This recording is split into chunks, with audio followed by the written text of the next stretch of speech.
It's Aaron back, a far less notorious version of ATB here. I'm not talking wrestling. I am talking with my good friend Tom Feister. That's Feaster. It rhymes with Easter. I've known Tom, 17 years now ish? Yeah, at least. Yeah, I met you at a comic convention in Pigeon Forge, Tennessee. Yep. Was that And Fanboy Expo at that point, or was it something before that? this was, I want to say it was Grand Adventure Con at the time. Okay. All right. Yeah, and I got that really sweet the 5 GI Joe print you had back in the day. Oh yeah, I remember that. Yeah. It was the 5 individual covers. I got that done for my brother, and I kicked myself several times for it. Yeah. That one was really sweet. The GI Joe covers were my favorite thing. I, Thank you. I That was a dream come true. Well, and it's really fun for me to be like, yeah, I've also got a GI Joe tattoo designed by a GI Joe comic artist, and people are like, huh? You Which know, that was and that's the tramp stamp, right? Is that the? no, that I've got it Oh, here. okay. Yeah, Oh, okay. All right. All right. Is I've it the got My Little Pony? Is the tramp stamp? I forget. I've got a I Heart Bucky's tramp Okay. stamp. That Beaver was Nuggets made here. Is that what it said underneath it? Beaver Nuggets made here. that's what it says directly under it. Director. Oh, okay. All right. I've got beaver nuggets on one cheek, made here on the other. And then an arrow from pointing to the. Never mind. Yeah, that's right. You just follow the arrow. It's not my place to tell your secrets. One of my actually favorite memories was telling your mom about the tattoo, and she was like, "My son does tattoo." Yeah. Today would have been her 80th birthday. Ah, hey, Yeah. when did she pass away? It was December of 2024. Hey, I knew that it was a year or two because of Yeah. when it fell. Yeah, Yeah. I hate that, but I'm glad that you got the time with her you did. Yeah. Yeah. She was great. She was great. I'm sure we'll probably talk about her some more at some point during this. Yeah, she was a sweet lady. She was always talking about how much she loved her son. Yep. I used to tease her that she was the Jackie Stallone of comics. So if you're at all familiar with Jackie Stallone, it was meant with love. So you how did you get into comics? Like I know we've known each other for years, but I never when I first met you, I was a guy collecting really cool comic art, Yeah. and we just hit it off as friends, and I never really got to talk to you about the career. So, So do you want to know how I got into comics as a fan or how I got into the business? well, I guess we got to start with as a fan. Okay.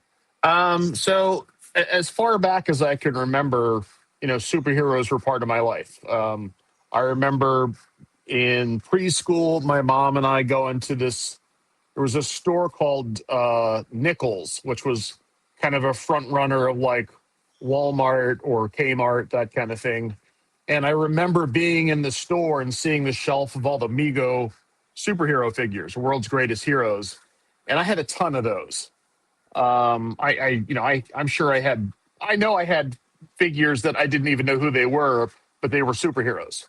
And then at one point, she took me over there because Spider Man was there signing autographs, and I still remember standing in the store looking up at Spider Man.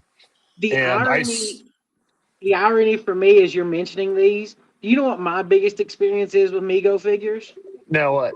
Robot Chicken.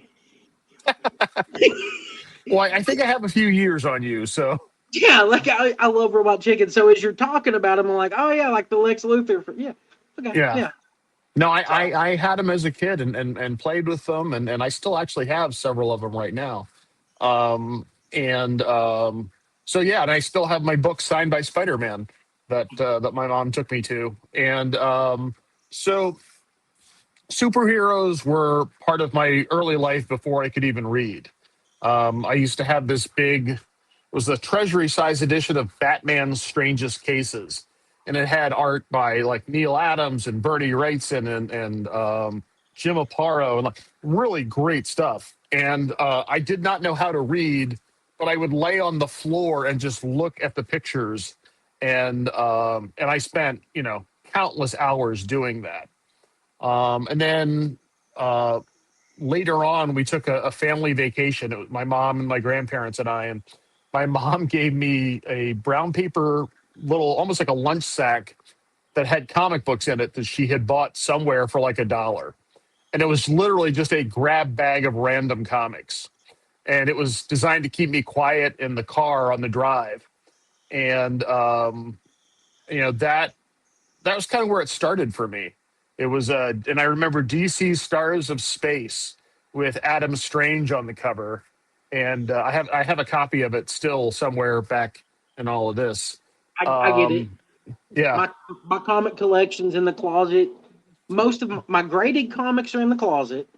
My Yeah. prized comic stuff is all downstairs on display. My Yeah. wrestling stuff is all upstairs because the wife doesn't want sweaty men autographs all over the living room. Fair. Yeah. Uh, and then my regular comic collection is with my brother. Okay. So I've got it in different locations, but I've just got it all behind my desk here. It's this kind of library of sorts. This is my office. It's I try to keep all my comic stuff relegated to my office because I don't know I it's not like I'm ashamed or embarrassed about any of it, but like I just don't want to overwhelm the rest of the house because not everybody else in the house is into this stuff, and so well, it's this is for me and it makes me happy. I have two pieces of comic art on display. I've got an art print by Darwin Cook Yeah, of New Frontiers. yeah. I love that whole series is Oh, it's awesome. brilliant. Yeah. And then I have an Alex Ross X-Men 500 print that my grandmother got me before she passed away. Oh, nice. So those are the two comic things I've got like that. But now my wife, she was always very cool. She dove right into my comic love. Yeah, And when we first met, I was at a very big lull of wrestling and I was all about my comics. gotcha. So our wedding, her bouquet was made of Green Lantern comic book pages.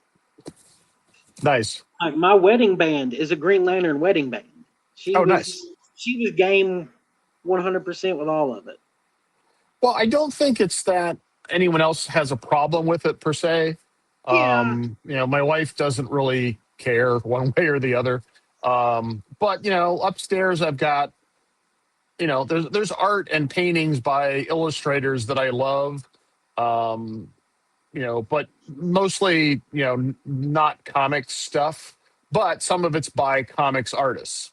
I have a drawing by Kent Williams in the dining room, and then I've got another drawing by Scott Hampton in the living room, and then there's big Varga print in the hallway, and there actually no there are there's a poster from the 1973 opening of the Superman Museum in Metropolis, Illinois. That's just outside of our kitchen, and then there's one of the only covers that I did that I kept was a Fantastic Four cover because I loved getting to work on that book because I loved Fantastic Four as a kid, and so getting to do a couple of covers for that book, it meant a lot to me and still does. See, and I feel like that's where I guess our age gap gets us with me being X-Men and you being Fantastic Four more. Oh no! I mean, so No, like just I the I eras. loved X Men, but I came along a little too late for the golden age of X Men. I was, and by golden age of X Men, I'm talking about like Claremont and Byrne up through Paul Smith and into John Romita. See, Like, that was my exposure to X-Men. Dad yeah, had the X-Men collected edition that hmm was X-Men 94 through 100. yeah, And I would go and like get it out of his bedroom and read it. And that's what started my serious comic collecting. yeah, I decided I wanted to get the X-Men run that I grew up reading. yeah. and that was, I get that. That's so for me. I had a trade paperback of the Dark Phoenix saga, and again, I was on a road trip with my dad. Read it over and over again as he was driving, and just fell deeply in love with X-Men. And then at the same time, we would stop at gas stations along the way.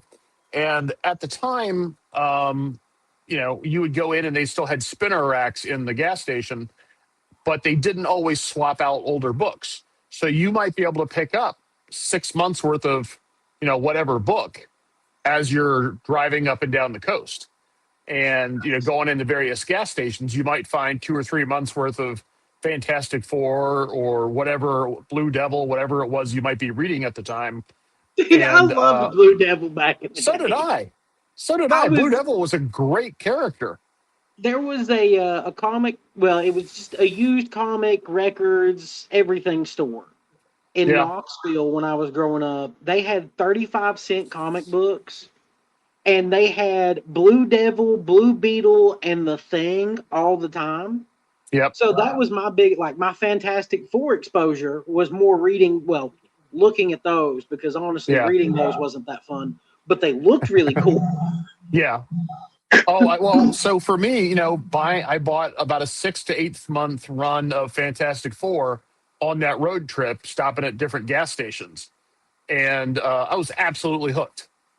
And my dad and I drove from Pennsylvania up into Canada and just drove the coast of the Northwest or Northeast rather.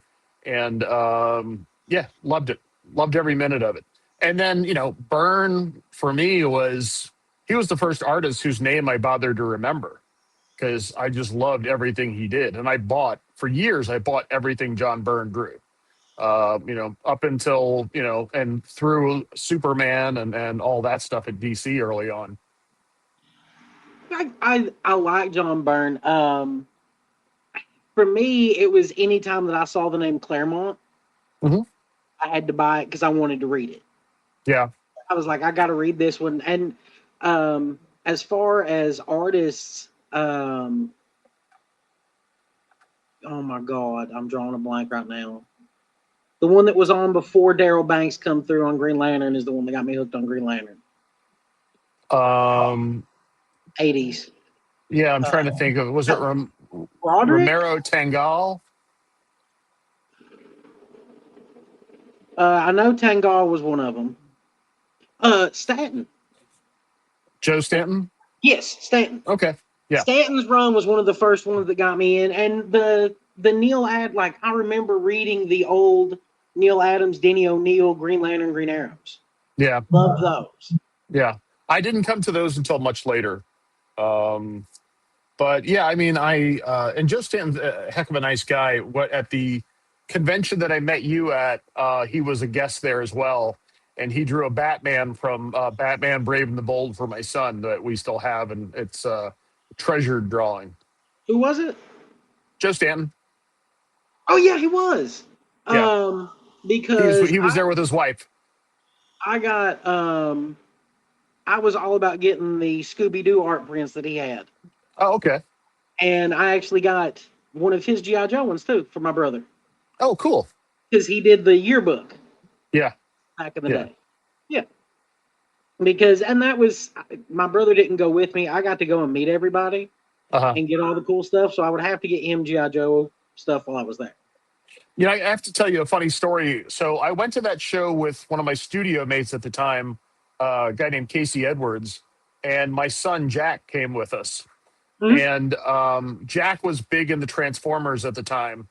And we arrived to the hotel and the convention center shared a parking lot. And we got there really, really late. Like it was, maybe midnight, 1 a.m. And we pulled into the parking lot and there was a truck there dressed up, with the symbols and stuff of Decepticons. The semi truck with the Decepticon logos. Right. And my son was really nervous about getting out of the car because of the Decepticon that was waiting for us.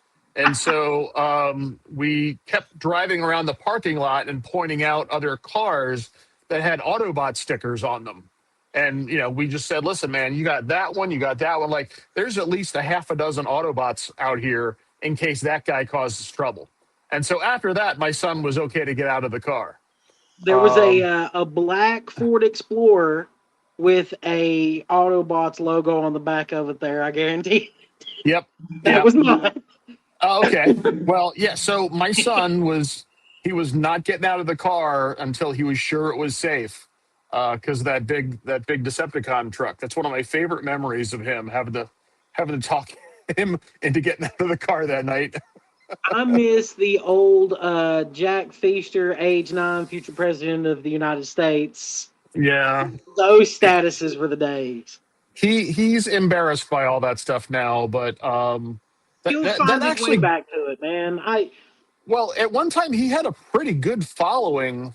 And I know for a fact this is going to be kind of a strange story, but I had a friend who was a photographer, and he worked with adult models, let's say. And my friend was sitting in an airport going through some of the posts about Jack, because at the time I had a Tumblr called Jack Feaster, age 9, unemployed. And so, and it was just a Tumblr of the things that my son at, from like age 5 on would say. My favorite one is still, I'm not going to wash my hair in water I farted in. That, I mean, but anyway, it's logical. I can understand. Yeah. So anyway, my friend was sitting in the airport, going through and laughing his ass off. And one of the models that was with him was like, "What are you laughing at?" And he showed it to her. And apparently she became hooked and was a follower. And I said, like, someday teenage Jack Feaster is going to love this. And I was wrong. He was really not happy about it. So, well, just wait till the model thought, like, in a couple of years, he'll be at a convention or something and bump into her, and she'll be like, "Wait a minute, I don't think she'll be doing the kind of conventions that he goes to." Hey, she might be. Well, yeah, maybe. I mean, but I don't think so. They have guests from everywhere nowadays. Yeah, I guess that's true. But no, he doesn't really have much interest in comics. It's funny, neither of my kids. Actually, that's not true. My youngest kid reads Transformers and Sonic, and Jack will still read Transformers. But other than that, they're not really interested in the comics. My youngest loves Spider-Man, and but doesn't really have much interest in reading the comics. Yeah. So that's kind of, I feel like that's not really that big of a surprise given today's generation. Yeah. And that's, comics are kind of dying out. I guarantee. No, comics are changing shape, right? So comics that I grew up with, you grew up with, I think they're kind of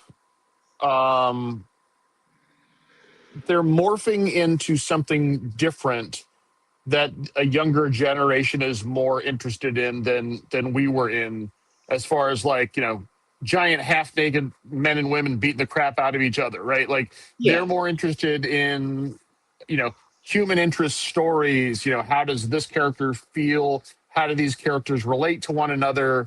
A personal journey of growth of some kind, which is what we see a lot of in the young adult market. And the young adult market is growing by leaps and bounds. And you see that because, Marvel and DC, they did it probably a little slowly, but they're moving into those markets.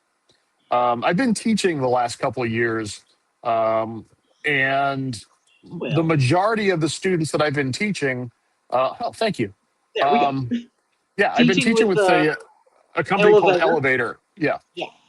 And the majority of the students are coming from the YA area, young adult market of comics. And so they're less aware of the comics that I grew up on, you grew up on. And so there's a different mindset about storytelling and art and what comics are. And I find that really interesting. Well, I guess, I know my stepdaughter and a lot of her classmates when she was in high school were all about Attack on Titan and manga and stuff like that. Yep. I never was my cup of tea, But Yeah. as long as it's still physical, like physical and actual human drawn art, I don't care. As long as it's not AI, I'm all for it. Yeah, I think that, I agree with you about the AI thing. It's interesting to see, um, especially with my youngest, how technology has changed the way that people interact with art, creating art, what art is.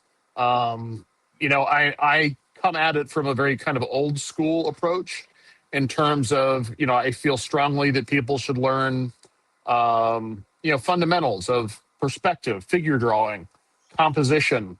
And I see a lot of students who they they'll have the facade of things that they've seen other people do where they haven't really drawn enough to develop a style of their own. And so a lot of their work kind of looks like a third generation copy of somebody else's work. And so what I'm always trying to push them to do is get past just this much of the world that they've seen and experience more of comics and more of illustration and more of the art world. So that way they can bring all of that stuff back together into a style that is really their voice and not them doing an impersonation of this person that they like or that person that they like. Yeah, you're not trying to be the next somebody. You're trying to have your own style, so that yeah, you're not trying to Yeah. be a Darwin Cook. You're trying to be a Jack Feister, who's going to be whatever style. As long as nobody's popping out Liefelds, I'm happy. Well, there's certainly a market for what he does. Oh, dude, I know Um, the people love him. I get it. It's just yeah, not my cup of tea. same, same. Yeah, But I have to be very conscious of, um, there's always going to be somebody out there who their first comic is going to be drawn by somebody whose work I might not necessarily like, but that person is going to be the doorway that they're coming into this world from.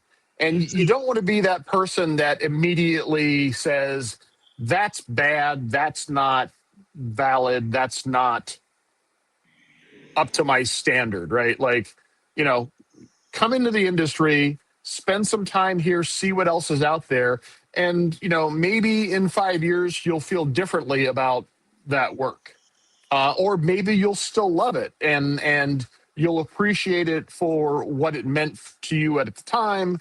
But now that you're older, you can also appreciate Jack Kirby, Steve Rude, Alex Raymond, Jose Luis Garcia Lopez, and June Brigman, Neil. You can get down the list of all these other different people that sometimes people just, especially younger artists or younger fans, simply aren't aware of because they haven't been exposed to it. They're seeing what their friends are reading. They're seeing what might be on the store shelf. They could be from a small town, and their comic section might be that big. yeah. You know, Well, we've got a local comic shop that they've got a decent enough selection, but it's it's not a comic shop like Mhm. what you would expect. I guarantee you that you go into comic shops that are probably what 1,000 square foot regularly. Sure. We don't have that here. Yeah. We have one in Somerset that they've got it's Brews, Books, and Barbecue. I think I Okay. forgot to upload their graphic, but I'll put it in a short when I get done. My friend Joe Monroe is actually going to be hosting trivia over there, and it's a comic shop, restaurant, and they have a bar, and they're going to have a wrestling show there. Oh wow. Yeah, it used to be called the Comic Cavalcade, but they've got new owners now, and it's a neat little shop. I love to see Yeah. comic shops popping up. What you were saying there about the accepting, basically accepting what got people in the comic their foot in the door. I know you're not a wrestling fan, Yeah. particularly, but I wish that wrestling fans had that same mentality because we will shit all over anybody's opinion that doesn't match our own. There is a whole generation of fans out there that are like, Bill Goldberg sucks.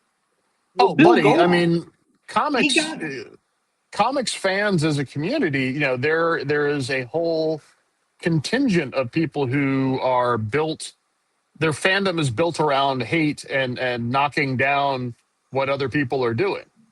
I mean, I don't and it's not just comics. Like you can go to Star Wars, Star Trek. I mean, there's every fandom has its group of people that are just, you know, malcontents and cranks and basically unhappy people that build their personality around shitting on things.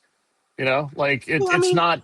Notorious ATB does that occasionally with the WWE's product nowadays. When I flip into that mode on the wrestling show, I don't Mhm. particularly like their product. So yeah, I kind of rage on that. I get it. Yeah, no. Listen. I think that there's a difference between like, you know, legitimate criticism and just shitting on things. Fair. And I mean, like I haven't seen Supergirl yet. I'm excited to see Supergirl. And I see so much crap out there about, you know, the looks of the lead actress or the politics of this person. It's like, Look, is the I movie good? Is it fun? Like, I hope that movie does really well. me too. I mean, I, I hope it's a good movie. I I I've had just as many, like, honestly, if you think about like Marvel movies batting average, you know, like for every Winter Soldier or I'm trying to think of, you know, like I really like Iron Man 3. I know I'm in the minority on that, but I love Shane Tony Black. Stark won. Yeah. Yeah, You no, know, like I don't consider it Iron Man 3. I consider it Tony Stark 1. well, but here's the thing is like, you know, I think it kind of makes the point that, you know, the armor isn't really what makes Tony Stark dangerous or a hero, right? Like Tony's still out there without that armor doing dangerous things, putting himself in harm's way and using his brain and, you know, his scientific knowledge to try to help. And, And and, and if that's we to me hadn't like, if we hadn't immediately brought back Tony Stark as Iron Man in the next Avengers movie, I would have been like, okay, cool. He's focusing on me. But when we had him come back pretty much immediately, I was like, what was the point? You know, it kind of broke my heart a little. oh, As you mean like you felt like that should have kind of been like his retirement movie, and then if we were going to have it focus on Tony being Tony and not needing the suit, then we should have stuck with that. oh, I don't think it was a matter of him ever needing the suit per se, as far as other than you know the heart thing initially, but like I think it was just kind of making the point that the suit doesn't make the man, right? Yeah. Like Tony Stark is a force to be reckoned with, whether he's in the army armor or not. See, and for me, I didn't need that laid out that way in that movie, in a movie, because I Yeah, always felt like because Tony made the suit as a man. It yeah, never, to me, it never felt like I needed him to go back to being Tony to prove a yeah, point. So for me, that movie and the twist of the Mandarin really irked me at the time, yeah. and it will always have that like black cloud on that movie. But now I agree, Winter Soldier was shit. Was Was the shit. Oh, okay, all right. I'm agreeing with you. I thought I was gonna have to hang up there for a second. No, Um, no. Yeah, I love Winter Soldier. Winter Soldier is the one that I've watched more than any other Marvel film. It's a damn near perfect movie. It looks great. It's really well thought out. Has some amazing moments. Yeah, I don't yeah, know for how we got me off it of this is. tangent, but Oh well, so the reason like Supergirl for me, I it's not just like I'm not a Supergirl fan technically. Mhm. I hope it does well because last year one of my coworkers lost her daughter, and her daughter was a huge Supergirl fan Oh no, and was really looking forward to this movie. So I hope it does really well just because of Avery. Like that was yeah.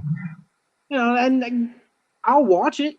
Of course, I'll Yeah. watch any superhero movie. I've seen from Dolph Lundgren's Punisher all the way to whatever. I was watching something Marvel had online the other day, but I'm really struggle with the shows. Yeah, the shows have been uneven. Yeah, it's hard to know exactly what the issue is. There's so much that they have to accomplish in those shows, and sometimes it feels like they have more. There's not enough story to tell what they're trying to tell, and so sometimes it feels like you get some filler. Yeah, And then sometimes you have characters making choices that don't really make sense, especially when you're watching them kind of one right after the other and thinking, like, where did, like, the same guy that just did that made this choice, you know, a month ago when I watched series one or series two. So, where did that come from? I have fallen into the "there's too much for me to keep up" category with Mm, it yeah. because it was just constant. Like, here's the next Marvel show. Here's the next Marvel show. Here's the next Marvel show. Now, Yeah. I loved Scarlet Witch. Loved it. Loved Hmm. that series was great. But I feel like Secret Invasion is when I started kind of pumping my brakes, Yeah. and it became a all right. I'm gonna have to watch these. They became some days my day job is it's good to have something on in the background to keep me on track, if that makes sense. Hmm. And that's what like Marvel shows great for that. I can put that Yeah. on and I can watch a season of it in a week and I'm good. But Yeah, I tried to watch Secret Invasion and I didn't have any connection to any of the characters. And the execution of it really kind of left me cold. It felt like just the production value felt like a I don't know. You watch Walking Dead and then you watch like one of the knockoff shows, yeah, like they're like C Nation. Generation Z or something like that. And Yeah, you watch those shows and it feels like, well, this is a bad impersonation of this. Why don't I just watch this? And so that's kind of what a lot of the other Marvel shows felt like to me was they felt like bad impersonations of other Marvel movies. things and they just didn't work. Um, and I think that's one of the things that might be missing from some of the Marvel movies now is that, originally it seemed like Marvel movies had, uh, they were bouncing between genres, right? Like, you had Thor for fantasy, you had Captain America for like spy kind of action, and then you had, you know, Ant Man, which were like basically heist movies, right? Like it was Ocean's 11 with superheroes. Yeah. Um, and so I feel like at some point they departed from having those kind of genre areas staked out. And I'm not sure exactly where they got off track with that. Um, and I Civil War. and I feel like Civil War is where everything that's where they jumped the shark. Because it felt like uh, everything got crammed together at that point with Marvel to me. And everything started feeling the same. I still like Civil War. I like it. I But I think feel like that that's I think after Winter Soldier, Civil War felt a bit jumbled together. So yeah, but then the next two, um, Endgame and what was the other one? Infinity War. Infinity War. And yeah, um, especially Endgame. I felt like they really, but that was the last one, right? I can never remember which one's which. Yes. Yeah, I mean they Yeah. really they paid it all off with the last one. But then since then, Thor Ragnarok was a lot of fun. I didn't really love the one that followed it, Love Love and and Thunder. Thunder. I felt like they kind of took.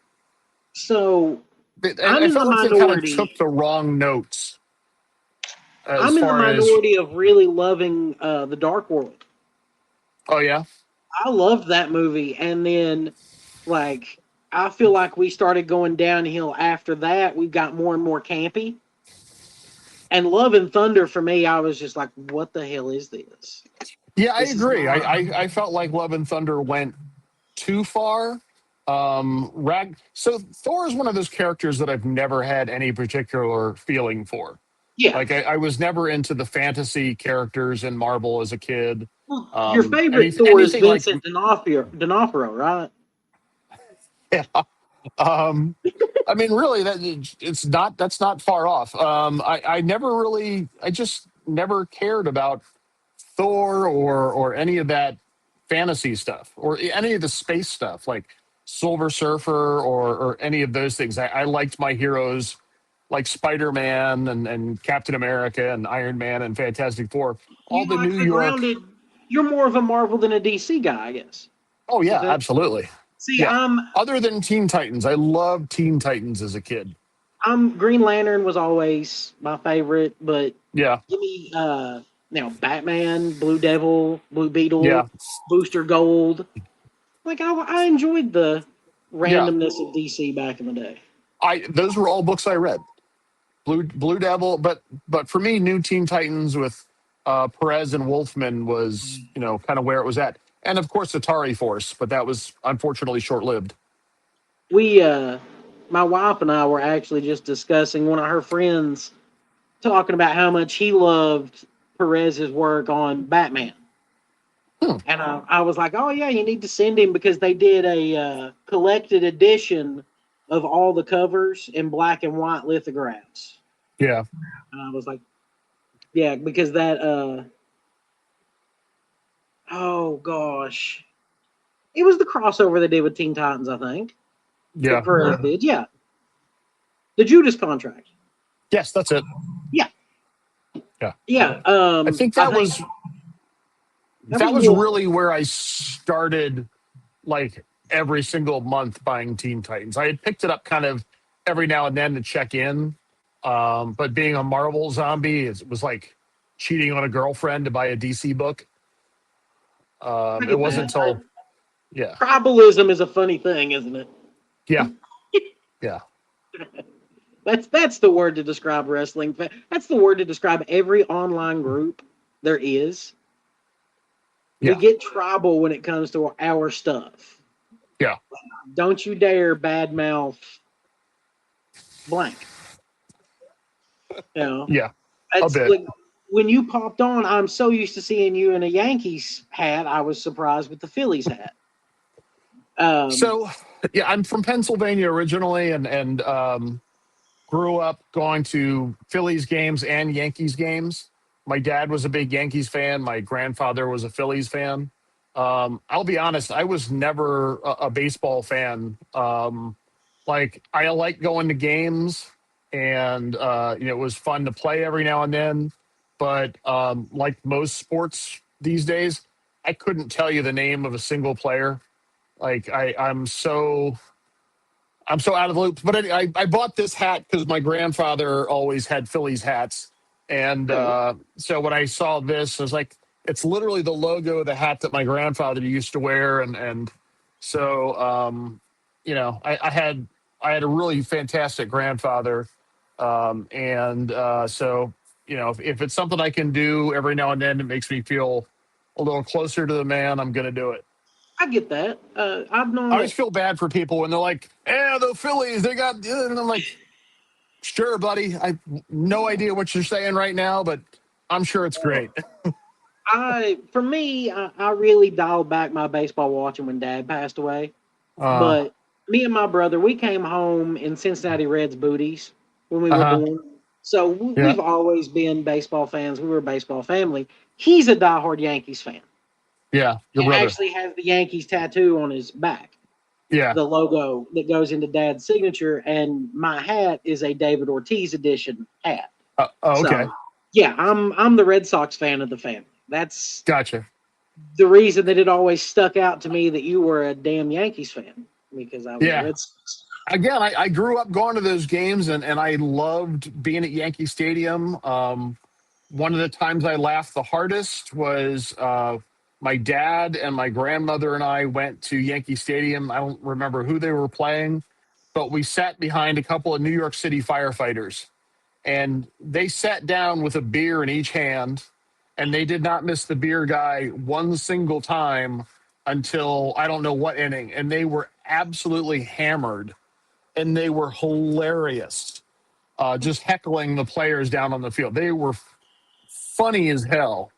And my grandmother and I thought it was a riot, and my dad was slowly getting more upset by these guys because they were dropping some language, Yeah, but they were well, funny. any They were funny. by the way, any language is welcome. I'm not one of these Oh, people that okay. cares what you say. Yeah. I have the only thing I've ever had to tell somebody was don't light up on my show. Just go off camera if you want to do it. That's fine. I don't Yeah. care. Yeah. I mean, I like the. I know back in the day when we first met, I was a big drinker. Yeah. I don't drink alcohol nowadays. I have Good for you. gotten far away from that. I do like my THC drinks nowadays. Okay. If you've never tried them, I highly recommend them. If you need Oh, something to just chillax after a day, that's yeah. I was never a big drinker either. Although the moonshine you guys would show up with was really good.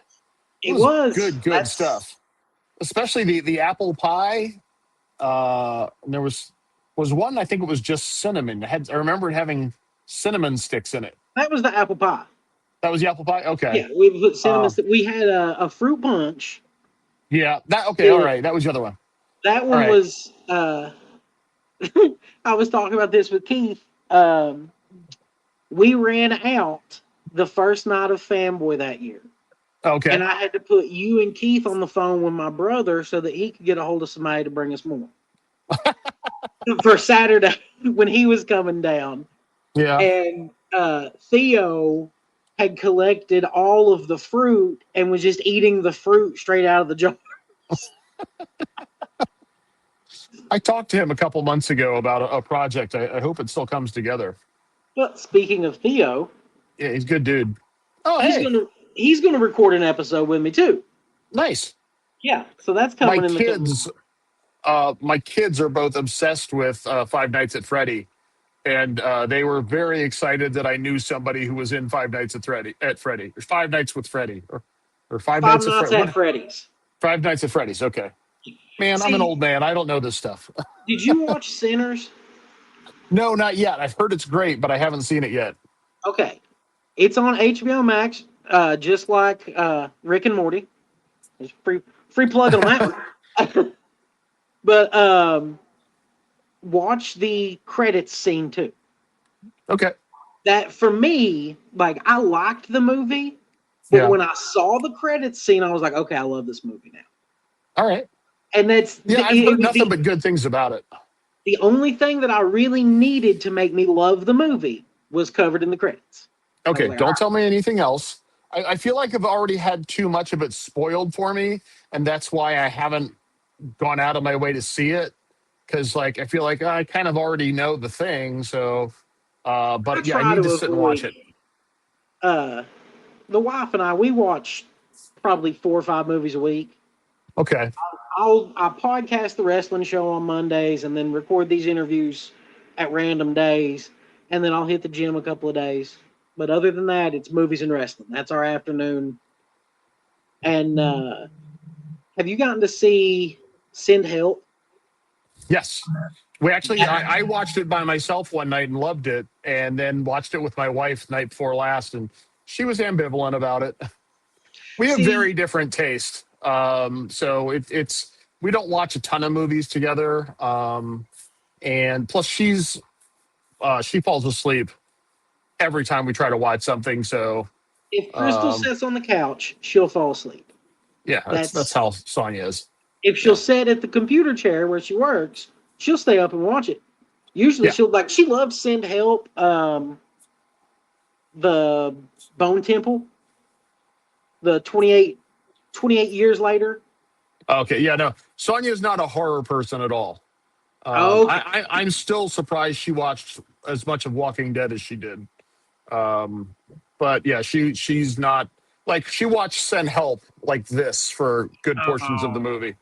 And I would even tell her, Oh. like, this is when something's going to happen, but she would still sit there for like big sections like that.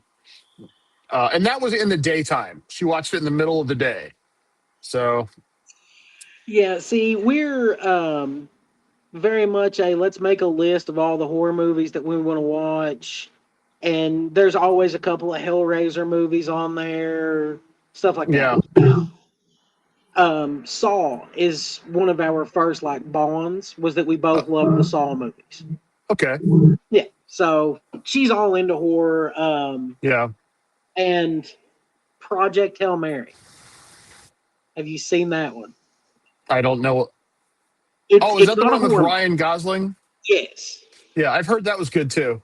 I was hesitant because I'm kind of over the pretty boy Hollywood actor thing. Uh huh. Him and Glenn Powell, I feel like they're in everything at this point. Yeah. But I loved that movie. I ordered it and we've my brothers watched it. We've all enjoyed it. It's got this little damn rock in it. It's my favorite Yeah. thing ever. I've I heard want I've to. heard nothing but good things about it. I really like Drive. He's in Drive, and I love The Nice Guys.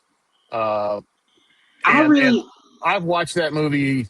Um, I mean, I love Shane Black, and Kiss Kiss Bang Bang, The Nice Guys, Predator, Lethal Weapon. Like, he's such a prolific filmmaker. I wish his movies connected more Did you because watch Badlands? no. Predator Badlands? Okay, yes, yeah, Yeah. yeah. Is that the one with no, Prey is the one that really knocked me on my butt. Prey is the Native American. Yeah, Prey. Yeah, I loved Prey. I think we saw Badlands in the theater, and I thought it was just okay.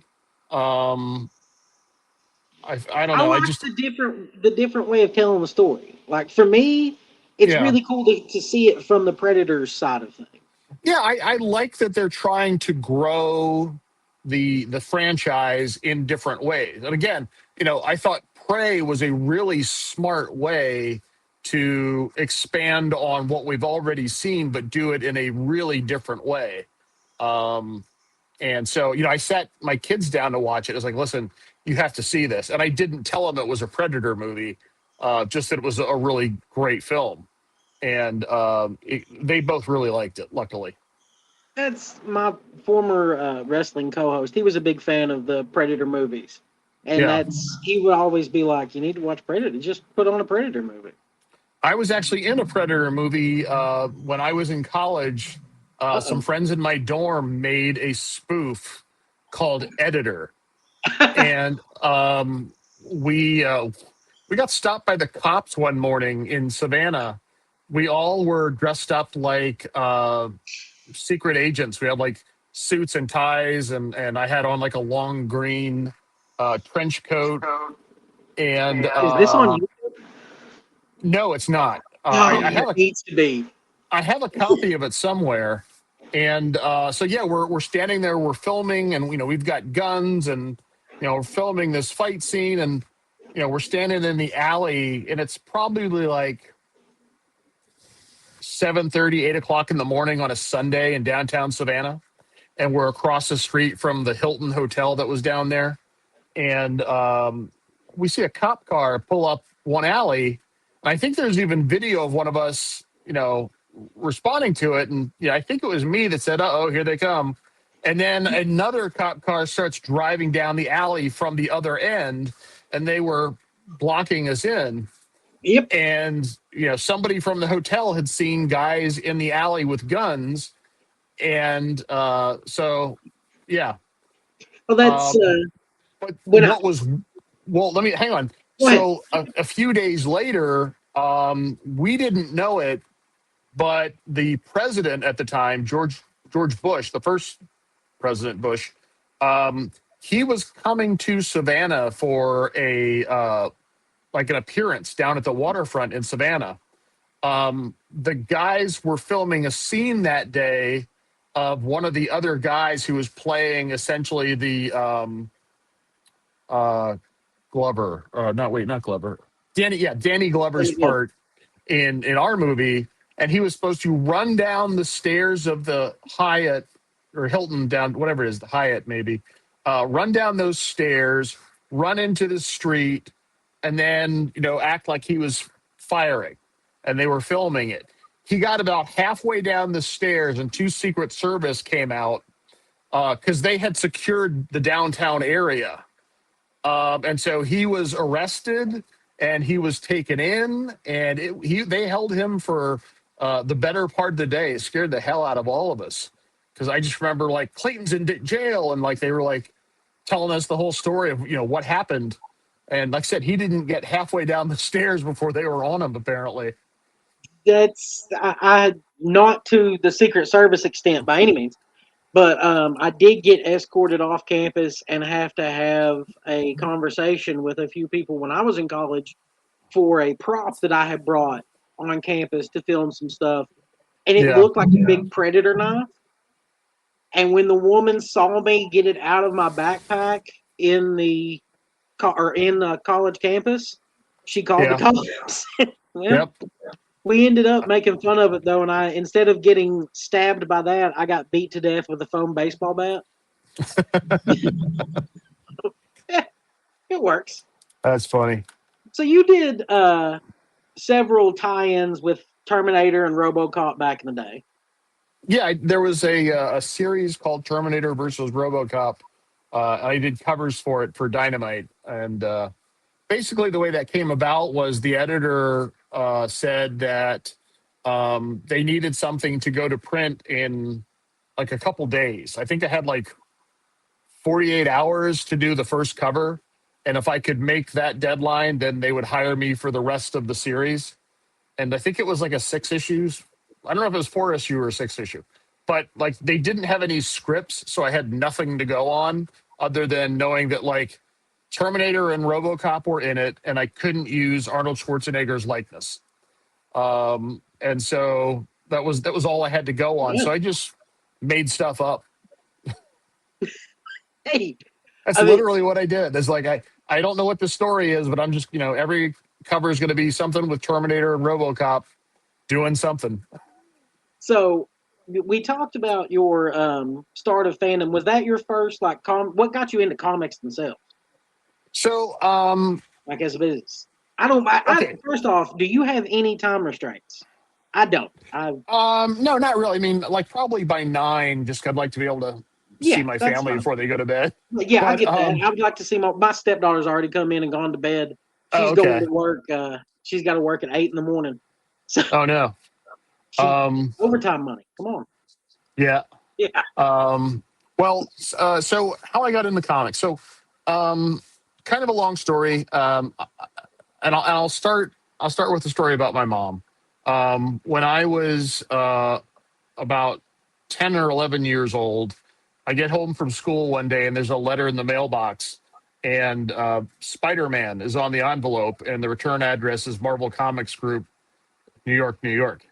And I opened the letter, and there's a letter on Marvel Stationery telling me that I will be taking a tour of Marvel Comics on such and such date in New York City. And I knew nothing about it. My mom, I called her right away at her office, and I said, got this letter from Marvel Comics. And so turns out my mom, I think I was 10 by the time I finally got to tour it. Okay. But because it was, a couple of months off, if I remember it correctly. But so my mom had cold called Marvel Comics to see if they ever did tours. And they did. They did them once a week. And you had to, write in advance. And so she did all this without me knowing about it. And she asked them to send the letter so that, I would get this letter in the mail. And so anyway, we took a bus to New York City from my little hometown of Reading, Pennsylvania. and got to New York and went into this office building. And as soon as we got there, the receptionist said, "You're not going to meet any artists or writers. Everybody works from home." So I was immediately disappointed. And so I went on this tour of Marvel Comics, and they walked us around, and I met some of the editors that were there. I met the editor of Spider-Man, and I had my How to Draw Comics the Marvel Way, and as I would meet people, they would sign it for me, and I remember there was another kid on the tour. He was a teenager. He was older. He was like 17, old. And he had found a page of Spider-Man in a trash can. I don't know why or how, but they let him keep it, and which should not have happened either way. But anyway, but I was deeply jealous of this kid for he's leaving with a copy of an original Spider-Man page. And so my mom said to the receptionist that I was a big fan of G.I. Joe. And the woman said, "Oh, well, Larry Hama, who writes G.I. Joe, is in his office. Let me see if he has a minute." So they walked me back to Larry's office, and it was this tiny little room, and he shared an office with another guy. His name at the time was Adam Blaustein. And I just remember it was like piled high with papers, and there were like these cubby holes that went up the wall, and any place you could stash papers and comics was just full of stuff. And so Larry starts handing me comics from around his office, and he hands me a copy of G.I. Joe #1, and he signed it for me. And which at the time it was like a $50 book. And aside from signing it for me, like, you just handed me like $50, dude. And just other comics that were around just starts handing me this stuff. And it's one of at the the figures time, from my childhood, as far as comics and in particular 80s cartoons, because of G.I. Joe, that I've never gotten to meet was Larry. oh, and Larry's the best. Well, so at the time in the comic, the big story was who killed the Hardmaster. And so I asked him, and he told me who the killer was and swore me to secrecy, and I didn't tell anybody. And it was a life-changing experience, right? Like he took like 5 minutes out of his day and blew my mind. After that, like comics was all I wanted to do. And early on, my highest aspiration was someday I want to own a comic book store.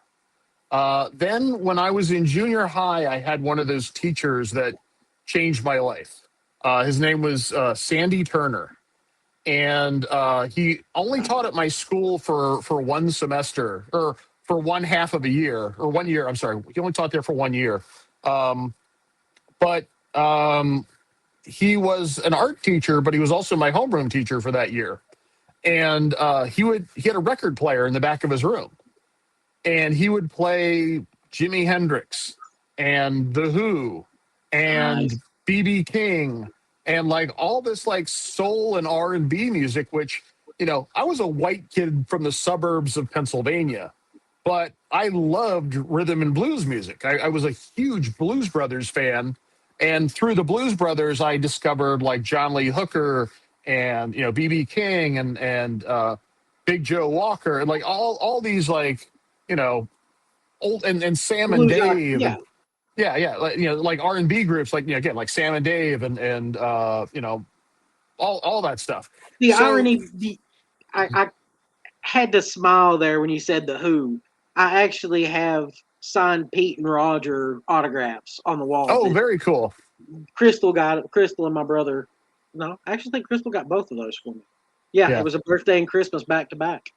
still one of my favorite bands. Oh, Um, absolutely. and so anyway, but like I Yeah, really sorry. bonded with this guy because he, like, it was the first time that somebody had ever kind of like because I was drawing, and I didn't really, I was kind of, I liked to draw, and I had always drawn, but I didn't really know if I didn't really think about it like as a career. Like I didn't really think about it as like, having the actual ability to do this. And he was the one who like kind of took me aside and was like, you have an ability here.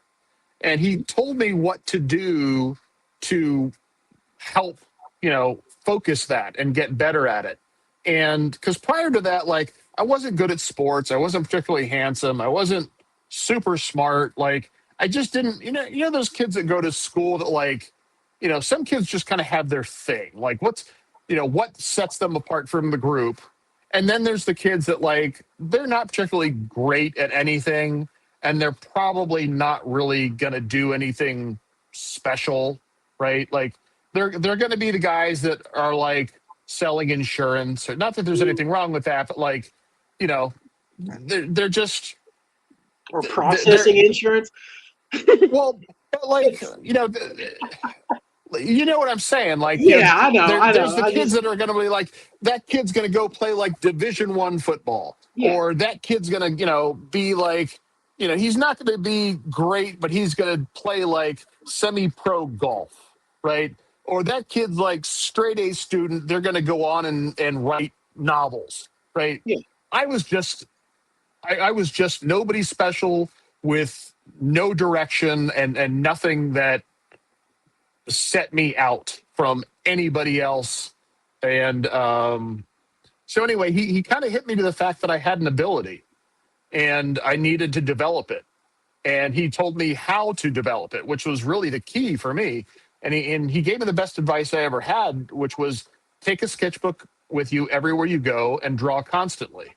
And that teacher changed the rest of my life, because after that, I had a sketchbook with me everywhere I went. And, a lot of the drawing I did in those days was I'd get wrestling magazines. And because they were like, giant dudes, punching and flying through the air. And, these are the days of like, WWF and body models for comic art. Right. So I was drawing like, Ricky the Dragon Steamboat and Hulk Hogan and like, King Kong Bundy and all those guys. That was where I was learning to draw superheroes, was those dudes. Mr. Wonderful Paul Orndorff. Like I had a bunch of drawings of that dude. So that was where I really started out. So like, I know this was primarily a wrestling podcast, but like, wrestling was a big part of my early years. I remember placing bets on WrestleMania 2. But see, I still on Mondays, I will flip on the switch and be notorious ATB and go over the last week in wrestling live on here. Yeah, the wrestling end of it's not dead; it's still here. It's just it got old trying to find segments to talk about. Really, yeah. And I was like, I want to talk to my other friends from other areas, because I've not gotten to catch up with you since Walker Stalker. Yeah, it's been a while. Yeah. Can I tell you? I'll tell you 2 quick wrestling stories. Go ahead. All right. So, and it was around the same time. I know I was supposed to talk about like comics, but like, when I was a kid, there's no ban on wrestling. Come on. Okay. Well, so when I was a kid, and I swear to God, this is absolutely true. My dad and I went down to the Spectrum in Philadelphia to see. It was a tag team match with Hulk Hogan and Mr. Wonderful Paul Orndorff versus Big John Studd and King Kong Bundy. And on one of the undercards was Jake the Snake was on one, and Randy Macho Man Savage was one of the other. It wasn't them against each other, but they were on the card as well.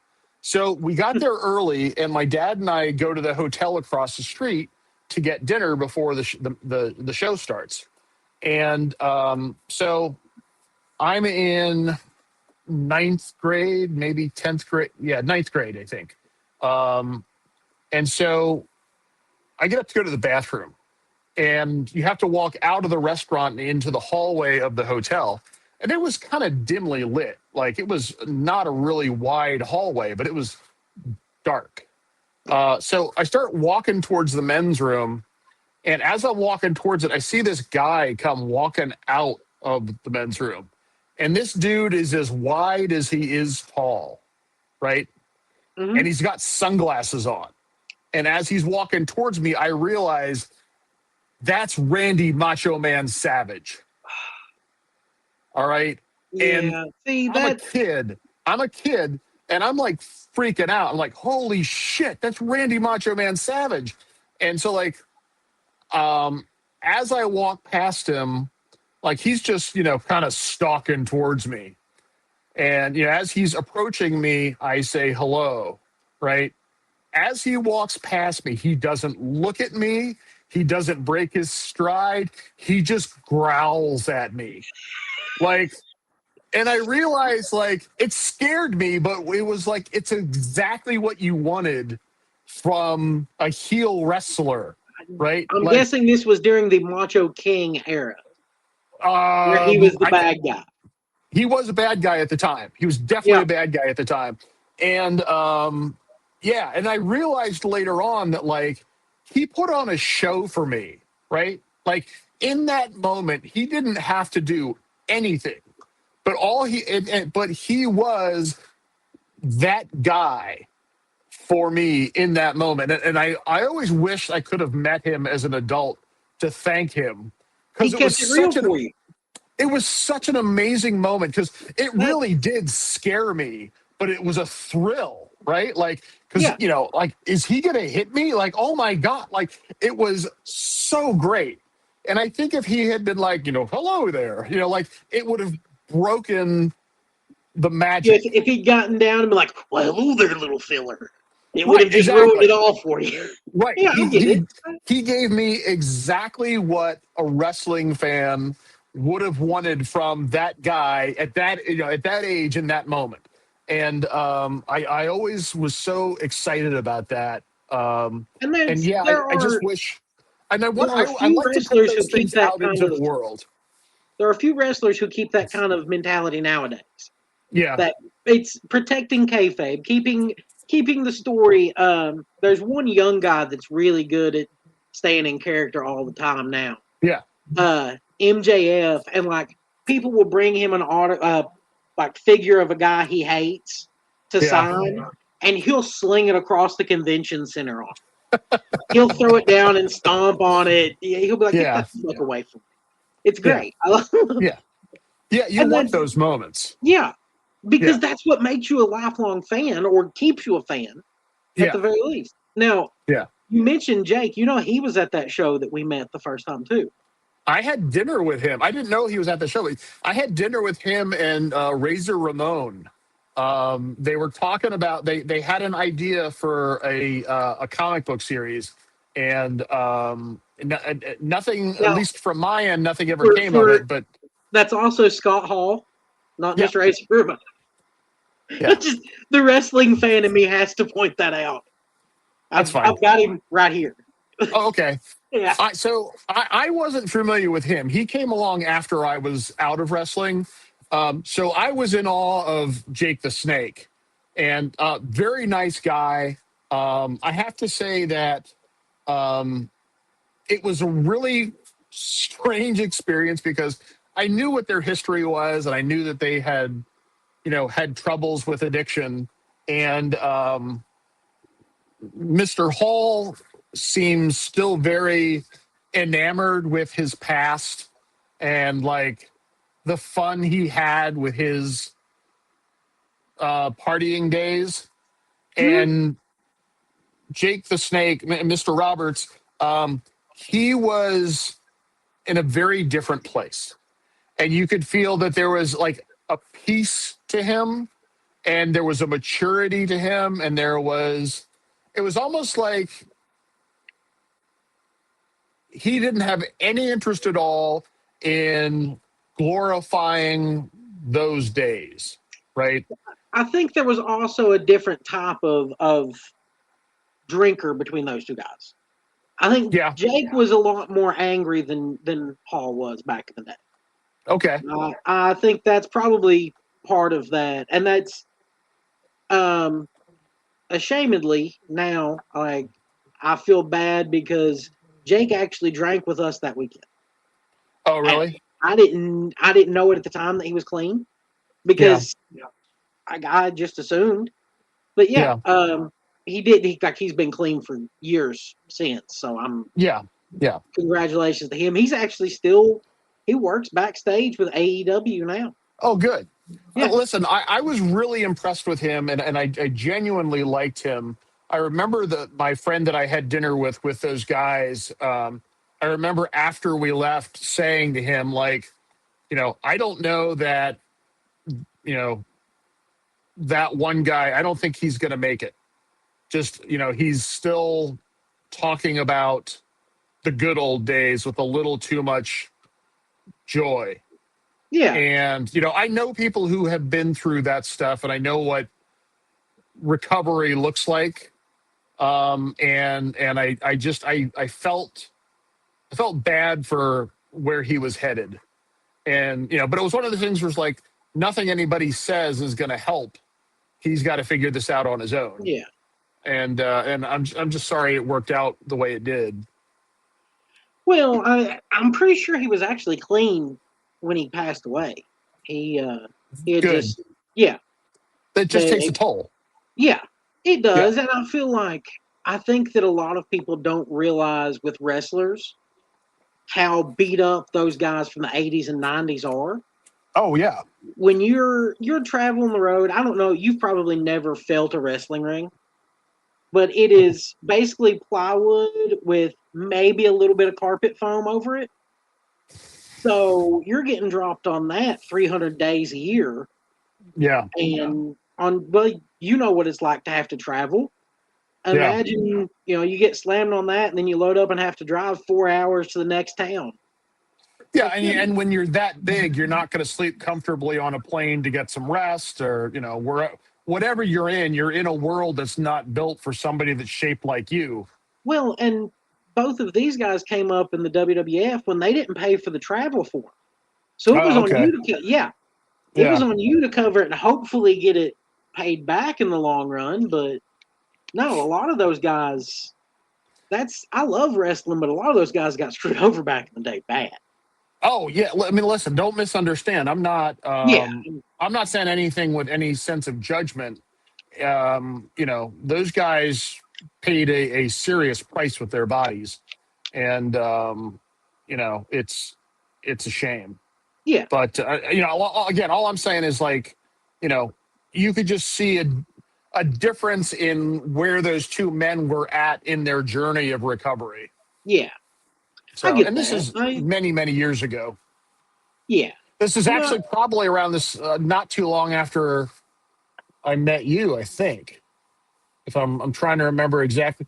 2013. My daughter, this would have been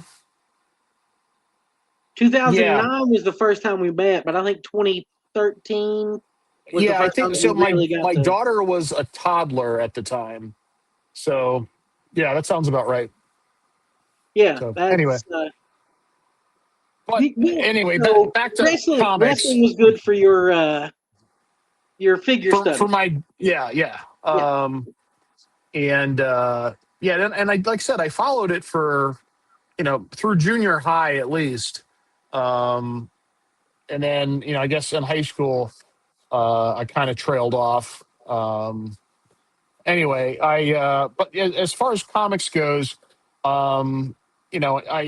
I went to college at Savannah College of Art and Design, and I took there wasn't a comics major there at the time when I started. They started one while I was there. So what I did is I was just friends with a lot of the teachers that taught comics, and I would go and sit in on extra classes. And but I didn't get credit for it, but I got the knowledge. And so I'd go and sit all that matters. Right. Really? Right. I was pretty driven. Like I dated the same girl almost the entire time through college, and so I didn't really go out and party. Like I just grew, and I was kind of laser focused on drawing, and but it took me a while after college to actually get into the industry. Like I bounced around for a while, and then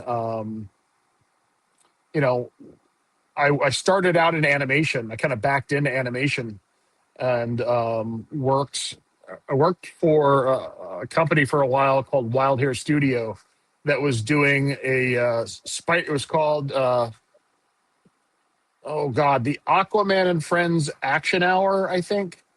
I think that's what it was called. But it was for Cartoon Network Latin America. And it was based on the Well, that's Super kind of a Friends full version. circle there. Yeah. I It didn't was, realize that. That's nice. yeah. My job, I was a director's assistant, and I was hired to help keep the director on model for the superhero stuff, and Aquaman, and because that was kind of my bread and butter in terms of drawing, and the director came from more like Warner Brothers, like Bugs Bunny, and he could draw all that stuff in his sleep, but the superhero stuff didn't come as naturally to him, so It's a he would different do. style. That's Right. yeah. So he would do his drawing, and then I would put them on model for what that Super Friend style was. And so did that for a while. And then once animation started to dry up here, I was invited to join Jolly Roger Studio in Macon, Georgia, with Tony Harris and Drew Johnson and Ray Snyder, Dan Jolly. Andrew Robinson was still there at the time. And that's where I really started working in comics. Tony and I started doing covers for, I think the first run was for DC, for Legion of Superheroes. And then at one point, Marvel called and just hired us for like groups of covers. And so we got to work on Fantastic Four, Iron Man, Exiles, Captain Marvel, something else, but I can't think of what it was. Nice. I really didn't like. I knew that you had worked on Fantastic Four and Exiles, Uh-huh. and I know Machina. Yeah, Ex Machina was after that. Machina. Yeah. Yeah. The tongue doesn't want to say it. Yeah. Yeah. Ex Machina came after all the cover work. Tony had been hired to do that. And I had recently before found out that my then girlfriend, now wife, was pregnant. And Tony kind of sat me down and said, listen, he at that point he had two kids, and he was like, you don't know what this is like, but you're going to need money, and so you're going to ink this. This is going to be your job, and like I had never inked anything other than my own stuff, and so I kind of had to learn on the job, and there's no way I was qualified for that gig when I got it, and thank God for Tony Harris for connecting me with that, and so by the You time we gotta love actually, that about it's very nice. Um, I call them blessings when they come through in moments like that, yeah, and that's awesome. well, I didn't know that yeah, he had kind well, of. oh yeah, that was 100% Tony, and so I worked on Ex Machina while also starting to do some art for different card games. There's a game called Versus, which was like a trading card game that you would play. And so See, I that's started what I'm doing, used to most comic artists getting their foot in the door with, yeah, or the card games and the like art cards and stuff like that. yeah. So I was doing those on the side while I was inking Ex Machina. And so I started to build up, a portfolio of stuff that I was doing, pencils, inks, and colors on.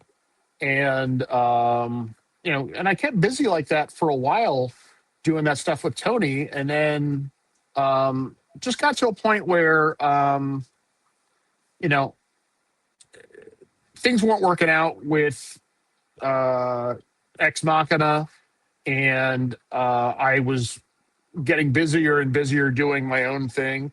And I had never really wanted to be an inker. At that point, I was in a studio that I'd started with Dexter Vines and Brian Reber and a guy named Tariq Hassan, who's a really talented designer. Brian is a colorist, and Dexter is, I think, one of, if not the best inker in the business of comics. Dexter is the one who taught me how to ink so that I could, get by on Ex Machina. But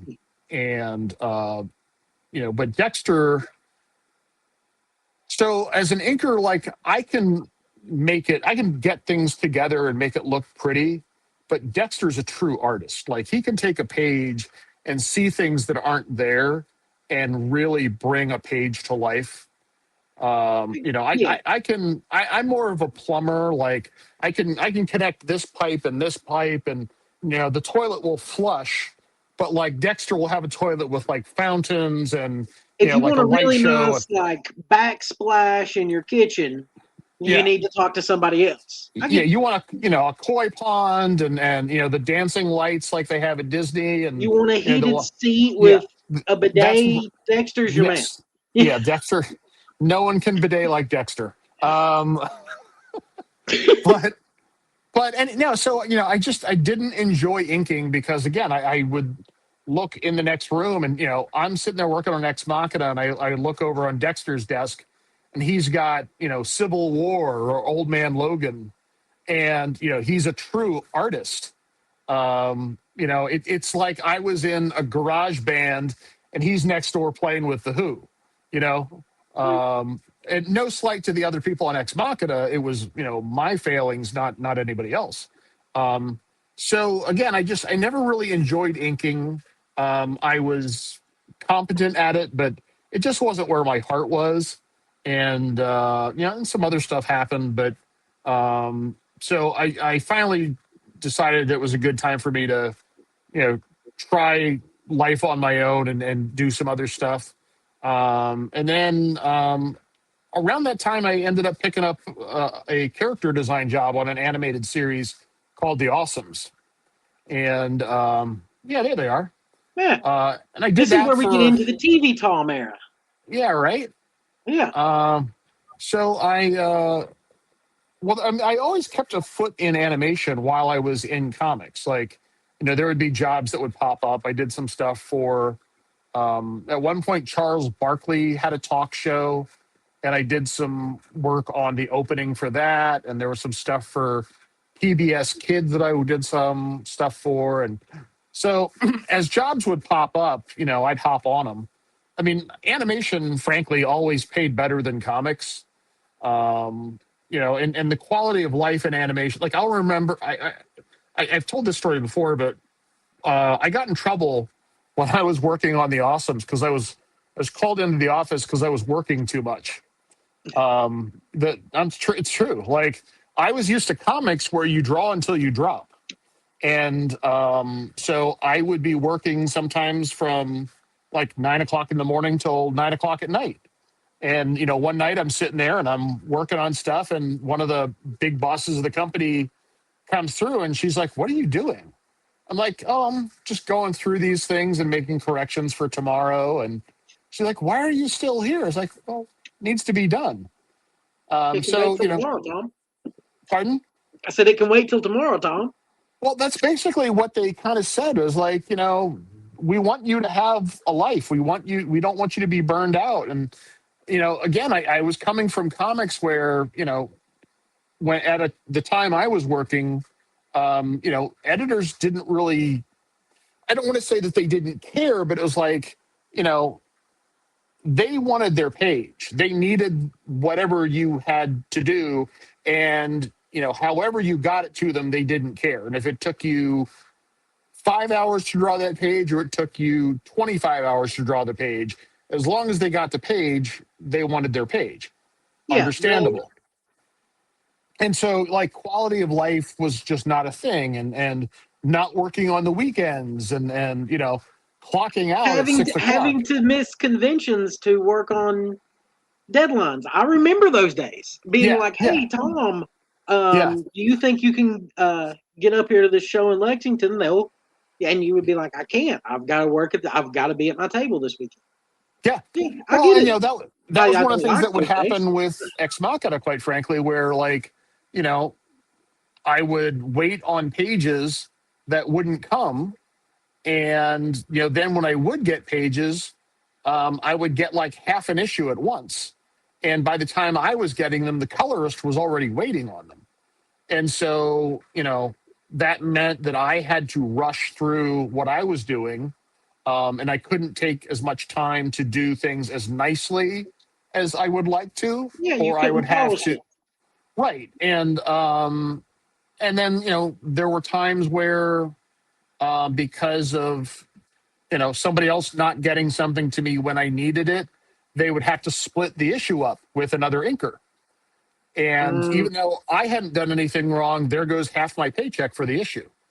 yeah. And and I've got a kid, and so there's only so many Yeah, and times that I think that's the thing a lot of people don't understand. Like, of the pie of that, like, $4 comic book, yeah. Marvel's keeping what, 80% of that? And then you're going to get what, 10 cents at best by the time it's all said and done. And you've got these people breathing down your neck, and then you end up with no royalties when majority of them get involved. Well, no, I actually did get royalties on Ex Machina, but like GI Joe, I didn't get any royalties. Well, And that's normal for cover artists. I was primarily a cover artist on GI Joe, but I've seen a lot of my comic friends complain about, I think it's Marvel's uh, residuals, maybe. It's Marvel or DC.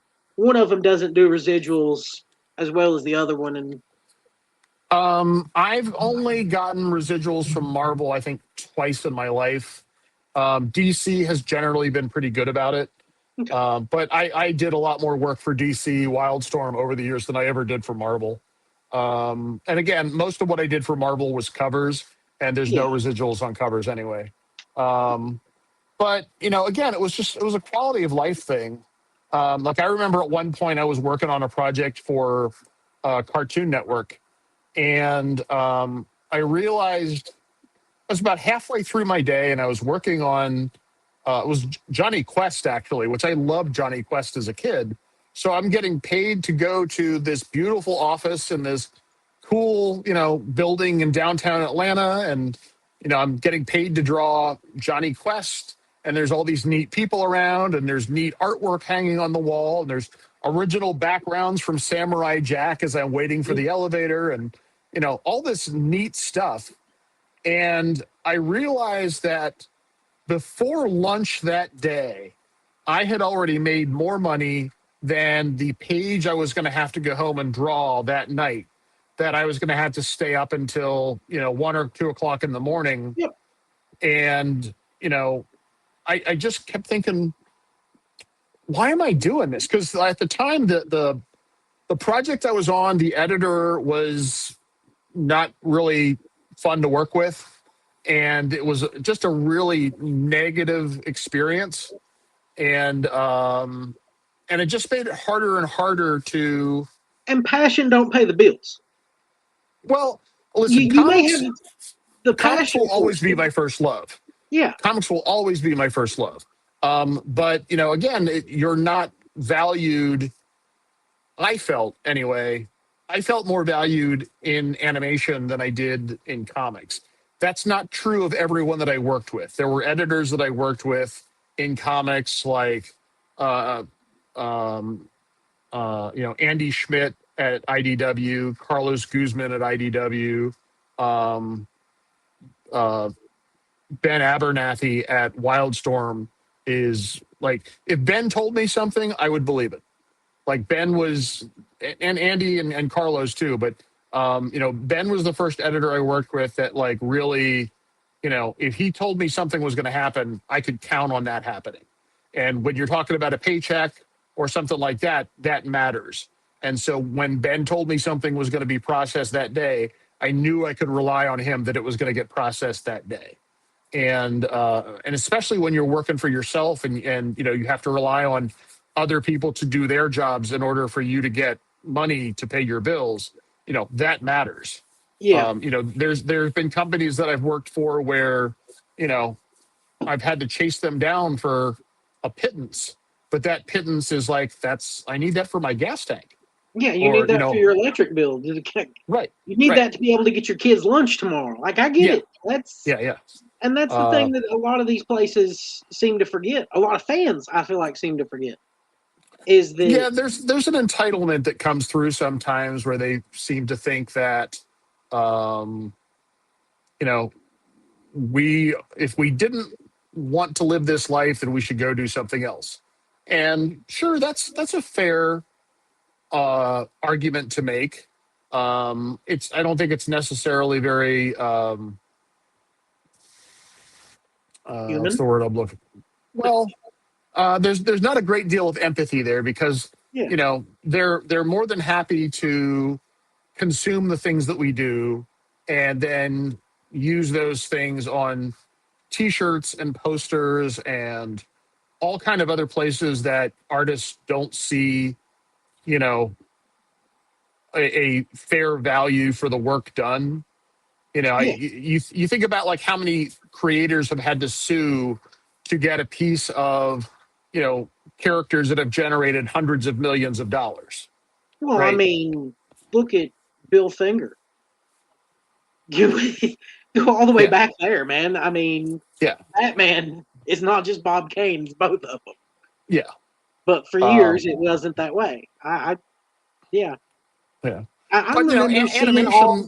animation has the same problems, right? Like, I know, a good friend of mine was the lead designer on a really, really, really successful show, a show that still runs today, and he's never made an additional dime over you know the pay he got when he originally worked on that show. But that show's generated, you know, a half dozen spinoffs, God knows how many toys and other things. You know, that's not fair, right? Like, Well, at some point, because I know the argument is, well, the business put the money into it. They gambled on making these toys, on having this sure, show. I sure, get that. But I feel like there needs to be. It's supposed to be a trickle down. There should be more trickling down. yeah, At yeah, some point, greed becomes very gross. yeah, yeah. Yeah. Well, and then it brings you back to AI, where now, the effort to just simply remove creatives from the process, you know, and add to that, especially now as as I've been dipping my toe into teaching, and I don't mean to get preachy here, but you know, I think about we as a society have not done a great job of teaching people to value art or teaching people to value what goes into creating art. I don't You know know, that it's people as a society as much as I feel like it might be the American idea that work ethic is what matters more than anything else. no, I think, I mean, if you look at the education system, right? Like my, and I'll just use, my own personal experience with my kids in their school. My son, when he started out, there was a dedicated art teacher on staff, right? By the Mhm. time that my daughter was going through that same school, there was no longer a dedicated art teacher. There was an art teacher who traveled through several school districts, right? So art programs have been greatly reduced. Art programs that once taught, bits of art history. And, again, I had art classes through junior high. Now it's an elective. So there's not really an art program unless you actively choose to take an art program. So you've got wide swaths of students who have no understanding or exposure to art or art history. So again, you're not learning to value art. Add to that the ease at which we access art now, right? Yeah. We can pull up a painting on our phone and there's no value in that, right? Like there's you aren't having any kind of experience with that other than, oh yeah, Mona Lisa, oh that, oh that, oh that. Like, you're not going to a museum on a school field trip in Yeah. junior high or high school to stand in front of Van Gogh's sunflowers. While I didn't, I was at least raised to appreciate art. And like you were saying, I grew up with it being an elective. My Yeah, generation, that's the way it was. So for me, it's not that big of a change. But I guess from yours to mine, even it was a yeah, big change. yeah, Um, because like we had an art teacher, but art, like you said, was an elective. yeah, We had to take a visual and performing arts, Yeah. And I didn't take, like, I had friends that took the art teachers' visual and performing arts classes. I had some that took the gym teachers' visual and performing arts classes. And then I took the drama teacher's visual and performing arts classes because Yeah. that leaned more into me, to my kind of mentality. But no, as far as a just general art class, that there was one art teacher and it was an elective. Yeah. You could, And a lot of times the kind of art projects that they have you do are more like a craft thing. Like everybody cut out this shape, then you cut out this shape, then you glue it on this thing. Like there's not really uh, an experience where, hey, here's some watercolors. Go paint something. Go go experiment. Go play with this and see what you come up with. there's More a often than not, what they become is insert tab A. It's more like putting together a Lego set, right?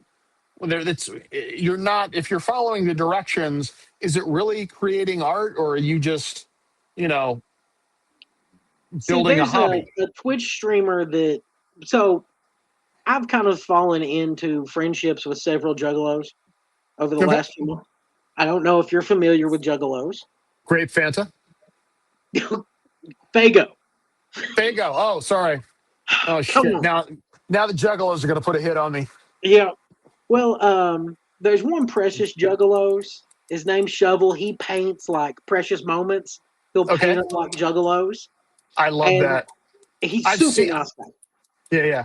I Uh, love seeing people do stuff like that. Like there's a guy I've seen who'll take like thrift store paintings and screw with them, and I love it.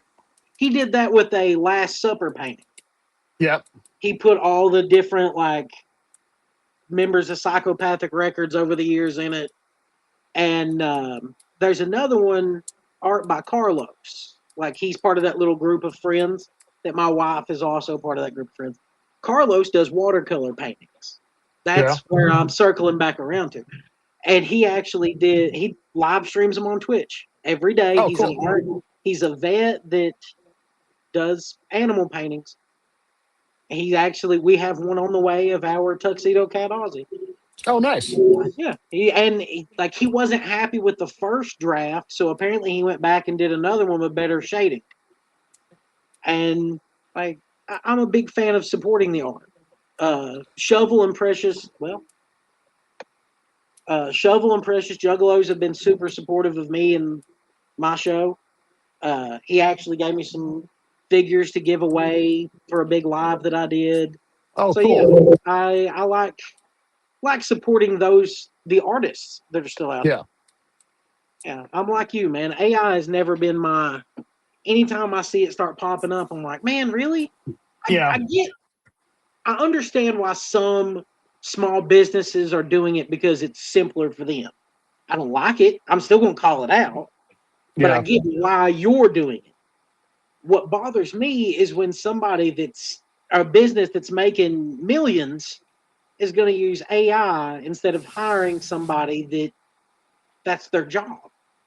Like Yeah. you are, I think that um, from what I've seen, there's a lot of misunderstanding around what AI can do, and I've seen a lot of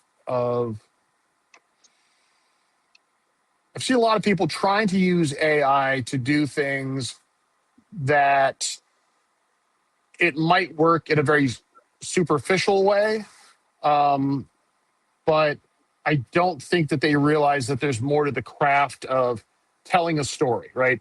And if it's a commercial, let's say, right? In a commercial, you're telling a story, right? Your yeah, story is here's my product, here's why you should use my product, yeah, and that story might take the place, or it might be here's a family using the product in this way, and here's why they should use this, right? Um, and so too often what I see are people who use AI and they think they're telling a story, but what they end up really doing is here's a staccato image of this thing, and then here's an image of this thing. and then here's an image of this thing, right? And just because those three things are connected because, he's holding the hammer in this panel, and then she's holding the panel, and then that guy's holding the hammer, like whatever it might be, that doesn't necessarily mean there's a cohesive story that is being told, right? You're just looking at pictures of people holding a hammer, right? You're giving me A, B, and C, but there's details that get you there.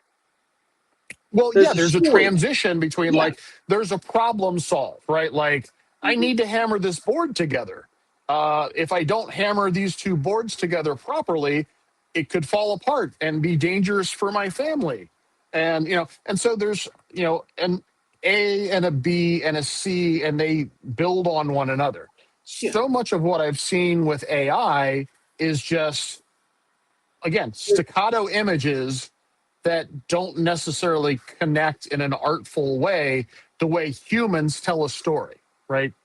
So, I'm hoping that people will realize that it's almost like if you've ever spoken to somebody with autism who might be trying to tell you a joke, right? Mm-hmm. They might not fully, they'll know all the words to the joke, right? But they don't know the beats. They don't know the beats. They don't know necessarily, not always, but they don't necessarily know what words to emphasize. They might not necessarily know the timing. So all the words are there, but the impact might not land because all of the artfulness of the words, timing, emphasis, facial expression, body movement, muscle tone, shape, hands are particularly fun for AI. All of those things, might fail, and then the joke fails. And again, I see a lot of that in AI, and I realize that's probably in an artful way of describing that and possibly pejorative. But I have found to me, there's a difference in analytical and generative AI. I don't mind analytical. I get the importance of that. I don't want AI to create anything. Yeah. Like that if AI can solve problems like cancer or traffic, or it's supposed to be making our life better.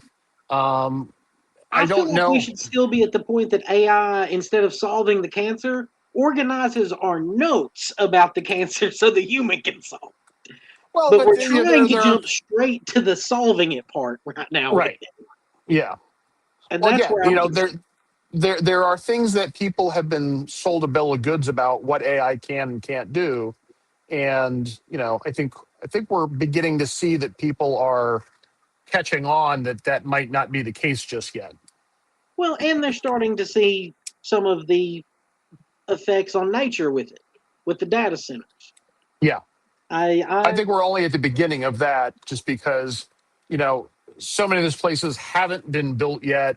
I think as more of them are built, more people are going to realize, oh, I don't like this. I think, right now there's still an element of owning the libs that comes with some of this stuff. They're gonna have that moment of, oh gosh, it'd be nice if I had water pressure right now. Yeah. Or, that humming sound that's giving me a raging headache. Yeah. Nobody likes that. So I don't want to keep you too long, but I do want to get into the TV Tom more though. Okay. So you came into Adult Swim and realized, or came into Cartoon Network, Adult Swim, and realized that paid way better than the comics. Well, again, it wasn't just about the money, though. It was about feeling valued and feeling, like I would do stuff at Adult Swim or Cartoon Network, and they were really happy with my work, and they would tell me that they were happy with how I'd done something or how quickly I'd done something. And a little bit of appreciation goes a long way in the workplace. Right. And again, at the time I was working with somebody who I didn't feel valued by, and in fact I felt really kind of beat up by. and it was a really negative experience.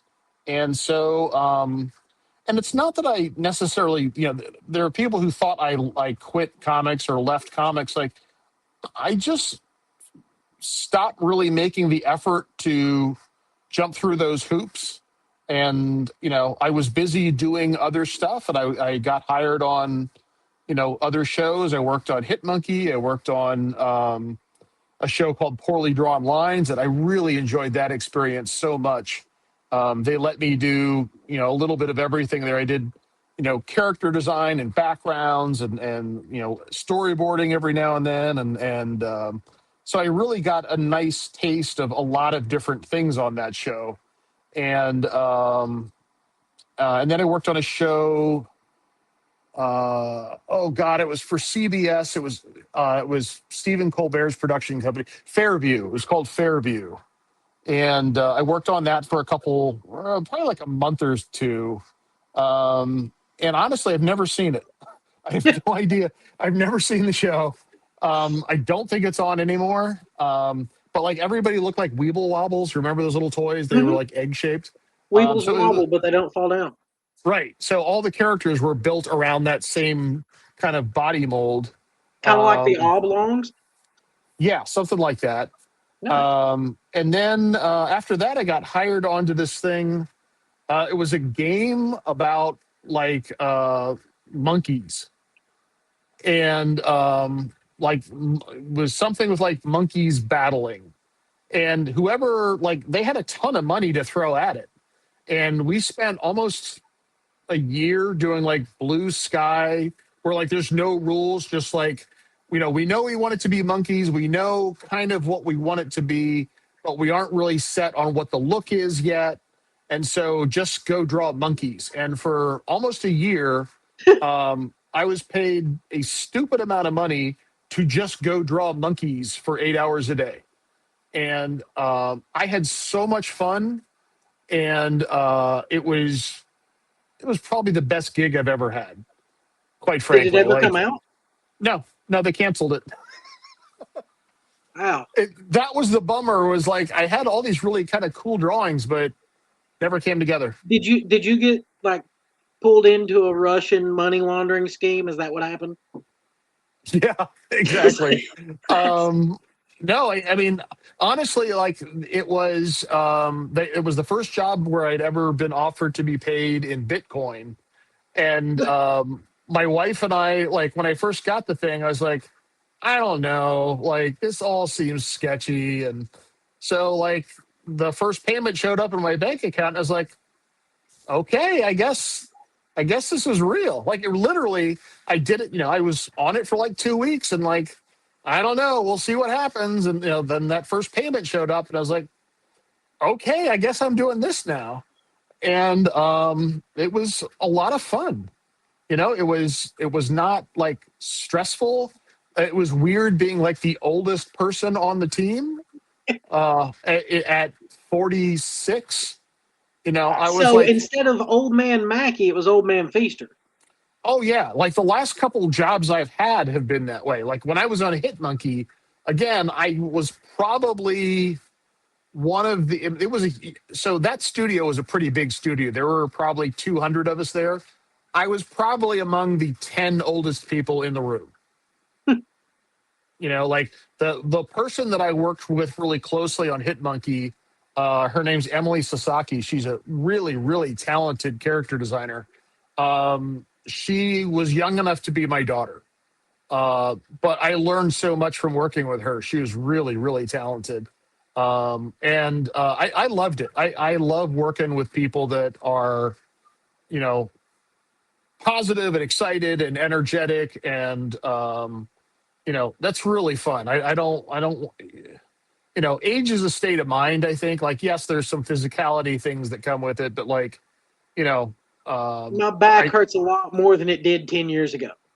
Well, yeah, but like, I think, it's more of a mental thing that I think I'm talking about. Like, when I was in college, I had this professor he was a photography professor, but the class I took from him was history of jazz. And so he served in World War II. This would have been 1993 when he was my professor. So he served in World War II, came back from World War II, went to college on the GI Bill, got out of college, and sold insurance while he raised his family. He retired from that and then became a professional jazz drummer.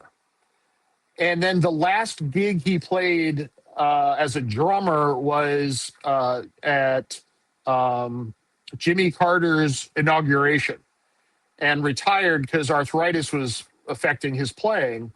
He then became a professional photographer and published several books through Audubon. And then in his 60s, I think it was, he began teaching college at SCAD. And by the time he was my professor, he had a 5-year-old son. Okay. So that guy lived like 4 lives in one life. And I always thought, that's how you do it, right? Like, watch out, Tom. Well, no, you don't need a 5-year-old. I don't need a 5-year-old, but I look at like the way he lived his life, like I said, I've been teaching for it'll be 2 years in October. And that's been on top of doing animation and the occasional cover. And so, part of me being able to have the career I've had is that, I've kind of looked at myself as a Swiss Army knife, right? Like, I can do this, I can do that, I can bounce over here if you need me to do this thing. With Cartoon Network and Adult Swim, I've gotten to draw, Dexter's Lab, Ed, Ed and Eddie, Powerpuff Girls, Scooby-Doo, Johnny Quest, Rick and Morty, several of the other Adult Swim shows that have been going on the last several years. And Rick and Morty is one of the few, like, I'm not a spontaneous person. That's just not. Yeah. But when I was working in the office at Century, and I was laughing about this the other day, and it was my first job, I found out that the Rick Mobile was going to be like an hour and a half away from me. Yeah. And I came into work and I told my supervisor, I was like, you know what? I'm sick. I got to go. The Rick Mobile's in Knoxville. I had to get it's the Rick Mobile, right? Listen, my son, Jack, loves Rick and Morty, right? Like, it's probably the only thing I've ever worked on that he's actually been excited about. And I've been working on Rick and Morty stuff for it's been at least 7 years now. And I got to do most of the DVD covers. I didn't do season 1 or the most recent season DVD set. Yeah, we went out to that Rick and Morty mobile and they were sold out. I couldn't get anything. I have a little Rick Mobile, the Hot Wheels one, and I keep it downstairs with a Szechuan sauce that I got at McDonald's. And then I met Kyle Starks at a convention years ago. Yeah. And I got a sketch done of Morty with the Szechuan sauce. Nice. This is the only Rick and Morty toy I have, the Plumbus. Oh, okay. Yeah, I don't know. I have a superstition about buying stuff that I'm working on. Like, I feel like if I buy it, I'm never going to get to work on it again. So, like, I have stuff that people have given me with Rick and Morty on it, but I'm superstitious about buying stuff. But it's really enjoy neat seeing you post stuff like, oh, hey, I worked on this 3 years ago, and I just found this DVD. Yeah. Well, I don't always know how they're going to use the things that I do, or when they're coming out. A couple of years ago, they had me working on designs for a creature, and they told me that they needed to be designed in 3D, turns, right? Because they're going to be made into a physical thing. But they wouldn't tell me what the physical thing was or anything else about it. And so I designed this, kind of millipede creature. And one day, all of a sudden, these millipede creatures and all these little Rick and Morty, there were a series of vignettes that went with it were Rick sitting on a toilet and Jerry hanging on to something, but I didn't know what it was. And there was, several of those where it was, different characters interacting with things. And so anyway, like one day, all of a sudden, I see this commercial pop up, and it's this creature, and there's this, this creature is coming to Rick and Morty's Earth, and it's infesting the planet, and it's, doing things, and like it's actually all animated, but that's the thing I designed. And then like photos started popping up literally around the globe of these sculptures in different places around the world. Like there was one in France, there was one in like Buenos Aires, San Francisco, Atlanta, like all over the world. Holland. The thing with Jerry was there was a sculpture of Jerry attached to a windmill, a working windmill in Holland. And on one of the other blades of the windmill was this creature I designed that they actually built and attached these things to a windmill. The one here in Atlanta was I had to design Jake from State Farm as a Rick and Morty character. And so in front of the stadium where the Falcons played, they built this creature lifting up a VW bug, and Jake from State Farm that I designed is there as a physical sculpture. So I drove down with the kids and we all took our pictures with it. And like I double parked, and it was really, really neat. And I recently found out that they have at least some of them in the offices at Adult Swim. Cool. Because like I've always wanted, like if I could get my hands on one of those for my yard, I would be so happy. Or even like Halloween, put the bug up on the side of my house or something. They do a lot. Well, no, they tend to do like a yearly crossover with AEW. And really? their wrestlers. Yeah. One year there's this group called the Best Friends. Yeah. And they were all dressed up as Rick and Morty for their match. But yeah, like they do little tie-ins with them. They're on TNT and TBS, so it's all the same network. Yeah. Yeah. So does it ever get old running into your stuff, or does it ever? No, never. Nice. No, I love it. I mean, it's and it brought my mom so much joy. And she got such a kick out of it. One time she had me send her some stuff, and like I didn't know what it was for, and it turned out the bag boy at her grocery store was a fan. And she just like had to, and it turned out like she was just telling people, around her, like what I did and what I was working on. And she just liked to brag. And then my dad, who I never thought cared about any of this stuff I do, he was at his barber one day, and there was a kid there with a Spider-Man shirt. And he started talking to the kid about what I do. And I guess he has stuff on his phone and was showing the kid, some of the stuff that I do. And his barber, it turns out, is a huge Rick and Morty fan. So my dad asked me to draw a Rick and Morty for his barber. And it was a really nice moment because, again, I didn't know my dad was proud of me, And it was a really nice way to find out that you've made him proud. Yeah. Yeah. Yeah. I didn't see that coming, and it was a really, really nice moment. Yeah. I and my kids are proud of it. Like I know, especially my youngest, she's told several of her teachers about, the stuff that I do, and, she gets a kick out of it. And so it's fun. It's really fun. Good.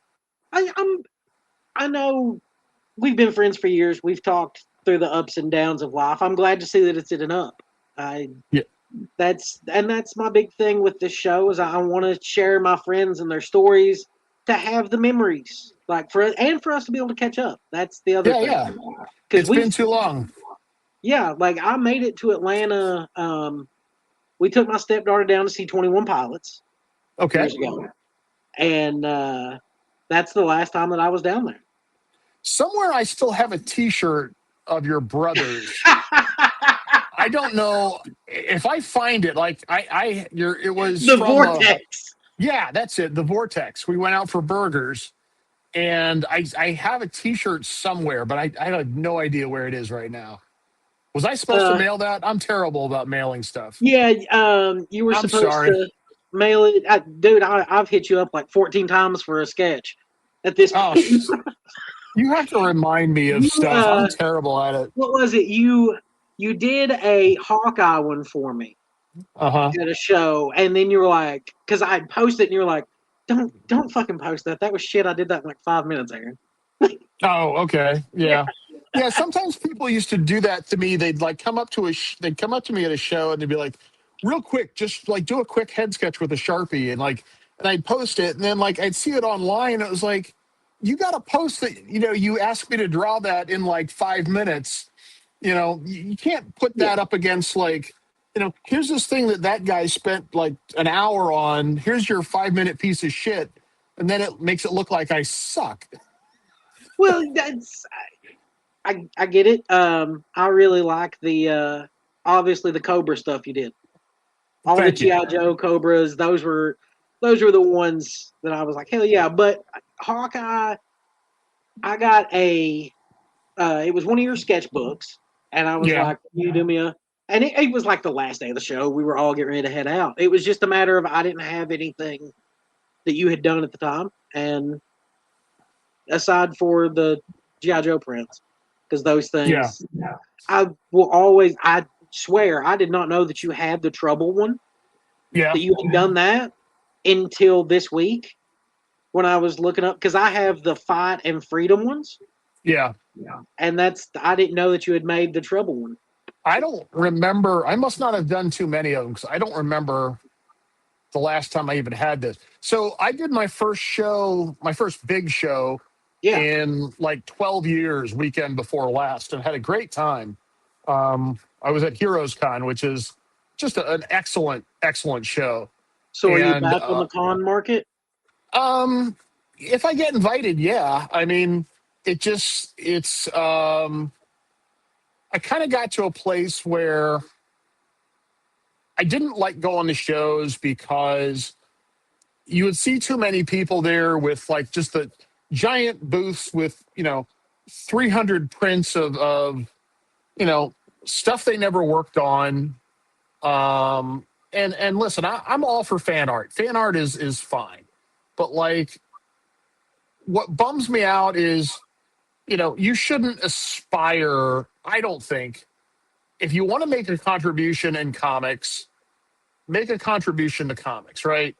But if you want to just be like a pinup artist, and especially if you're just taking photographs of porn stars and swimsuit models and photoshopping a costume on them, I don't really know that you're making a contribution to comics, right?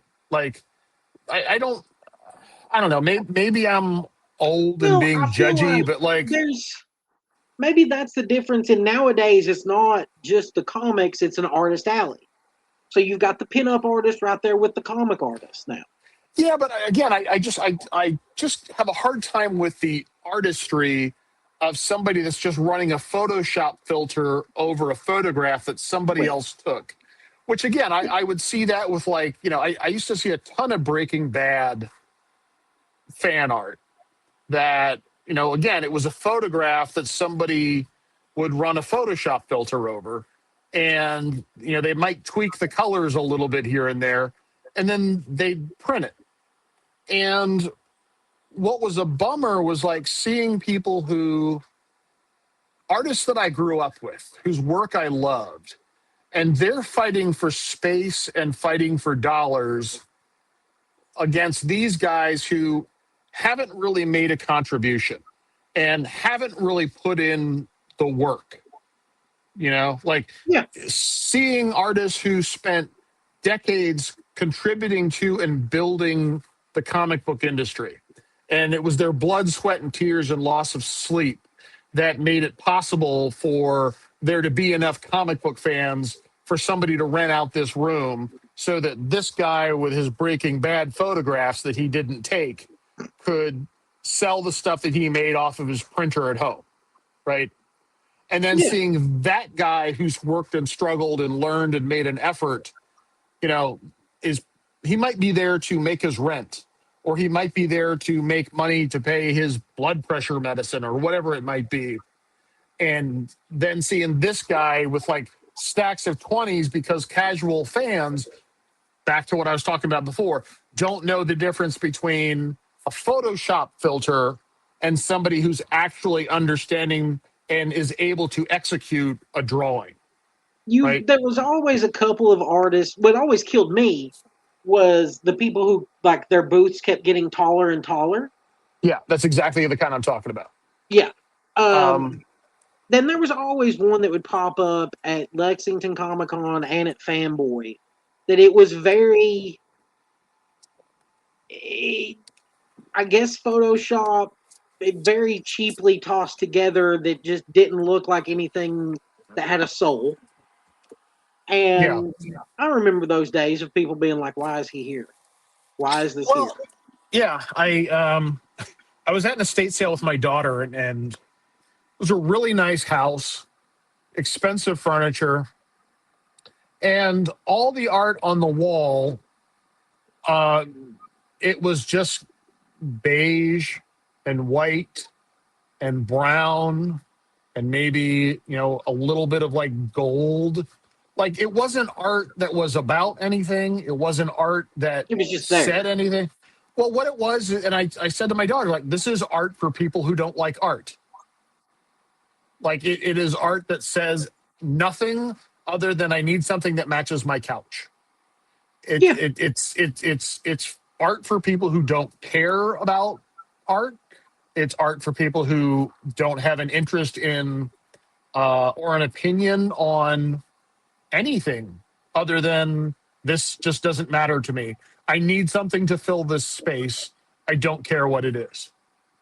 And I get that a lot because I like to have stuff that speaks to me. Yeah. Now I speak in different languages than most people. I get that, but downstairs we've got a painting done by an elephant right there with the comic stuff. It works though. Yeah. It's our odd little family, but there's that elephant is making an expression, right? Now whether he's making a conscious expression is up for debate on what you think about animals and stuff like that, and what their ability to choose and things like that, and I'm all for it. Again, there's a thought process and an effort being made there. It's the other stuff that just bums me out because, again, there's so much beauty out in the world. Why would you just want to put a bunch of beige and white shit on your wall? Well, it's kind of like just slap a Superman logo or a beaver on it in Bucky's case, and suddenly it's a Bucky's item. To me, I would much rather have something different. Like one of my favorite Green Lantern things is my light up lantern that Travis got me. Instead of just the mass marketed, like, yeah, it's mass marketed, but it's not one of these statues that doesn't even look like Green Lantern that you see a lot anymore that really bother me. Yeah. Which at this point, I'm just happy to see Hal Jordan in a store. Never happens. Well, I think with that Lantern show, you're about to see a lot more Green Lantern stuff out in the stores again. Good. I don't know how much Hal Jordan, but it'll be Green Lanterns. I hope it's good. I'm looking forward to it. I'm wondering how much they're keeping back from us. Yeah, I always wanted to see Hal's origin done right, but I feel like we're just going to skip straight into him and John, and I'm okay with that. Because we might I know see glimpses of it. Like, there's a whole generation of fans, and this is like me and you. We get this. There's a generation of fans that grew up on Jon Stewart instead of Hal Jordan, or I get that Justice League Unlimited. That was what they went with. I grew up with Hal and Kyle. Yeah. But Tom, I'll let you get off here and go spend some time with your family. We have talked. Like, Okay. I've loved this. This has been great. It was good to catch up with you, man. It's been too long. Absolutely. Yeah, maybe I can make it down to Atlanta sometime, and you can actually meet the missus. Yeah, that'd be great. You're always welcome. I'm just a little north of town now, and we've got extra space too. So, love to see you guys. Yeah, it'd be nice to see you. Yeah. If Thanks for talking to me. Oh, thank you for coming on, man. I appreciate it. Like, it's probably, Of course. it's obviously going to help me out more than you, because it's content for the channel, and you're clearly more famous than I am. I can put hashtag Rick and Morty on you being around, and it does more. I don't know about that. I'm a small part of that stuff. Just looked up and saw a bug on the ceiling. Sorry. Oh, okay. Yeah, I wasn't sure if you were having a stroke there for a second. No, like I just happened to look up and okay. Like, oh, okay. It's where I have the lights on in here. The camera lights. Gotcha. I got a spider hanging from my ceiling. Well, so I have, and I'm gonna. My ex co-host loved it when I would pull this out. I have this hanging from my computer desk. He's always hanging out on a Mandalorian necklace. Oh, nice. Yeah. Well, here I've got Tim the Enchanter. I don't know Tim the Enchanter. From Monty Python. Okay, it's been a long time. Oh yeah. That's been 20 years since I've watched Monty Python. Curious George. I take it you're a big Curious George fan? Actually, what it is the movie that they did. Or was this during your monkey drawing phase? No. So back in the day, when my son was little, there was a really fantastic Curious George movie that is beautifully animated. Nick Bradshaw, comic book artist Nick Bradshaw, was one of the people working on that at the time. But my son and I would watch it together, and Jack was not much bigger than that Curious George, and he would just sit on the couch next to me. So Curious George is here to kind of remind me of little Jack when he was my TV watching buddy. And then I've got here, I'll show you who else. This is my desk. I have Waldorf and Statler have been on my desk for many years. So judging my work, as you can see. This is I hate Muppets with a passion. How are we friends, man? Crystal loves the Muppets. She loves the Muppets, and I'm like, I hate these things. I don't find them funny. I find Muppets to be weird. You've lost me. I have a whole shelf in my office of Sesame Street and Muppets. I love the Muppets. Her big Fraggle Rock. Oh yeah. And Pee Wee Herman. Yep. Loves her some Pee Wee. I like her already. Now I have to meet her. See, I'd probably watched like 2 episodes of Pee Wee's Playhouse when we met. Yeah. I had never seen The Labyrinth, The Dark Crystal, none of that stuff. Okay.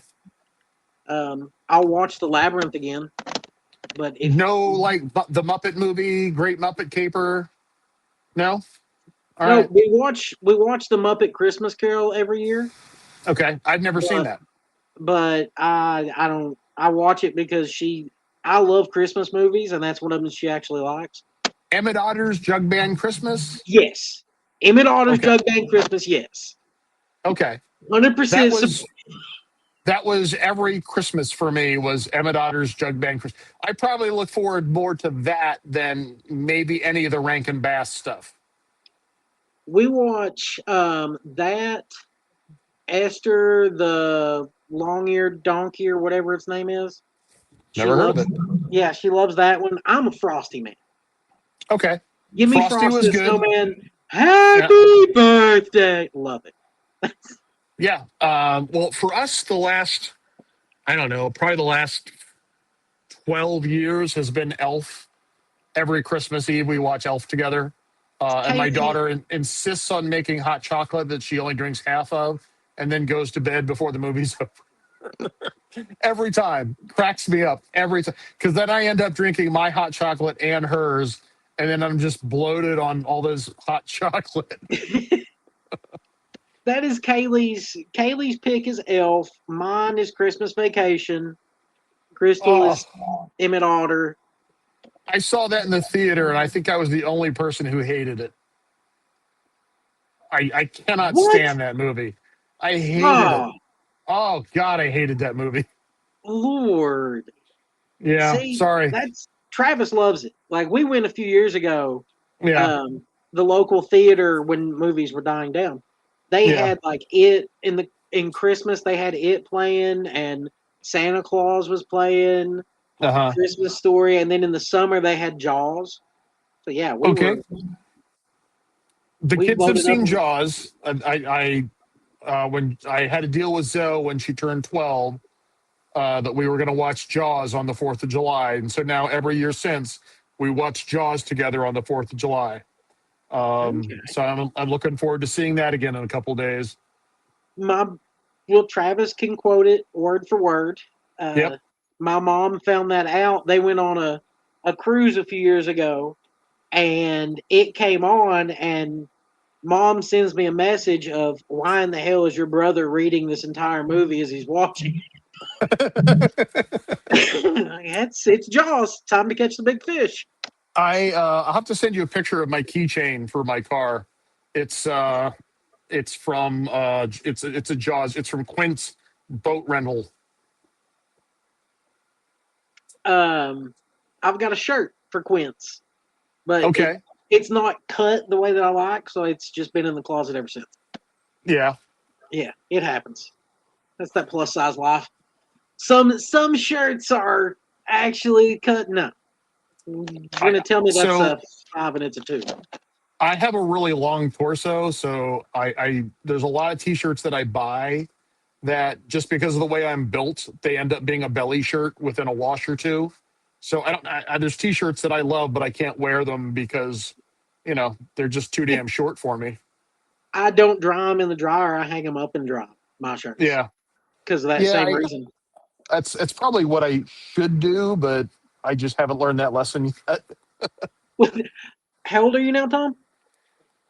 I don't think that's worth talking about. I No, don't think at this point you're gonna learn if you haven't by now. yeah, I know, right? Yeah. Does Travis Actually, have the Jaws game he from the did back in '70s? on Nintendo, No, or the game. So here, hang on a second. he did not. I think you're forgetting that Travis wasn't born until '82. I didn't know if he's ever seen this. So No.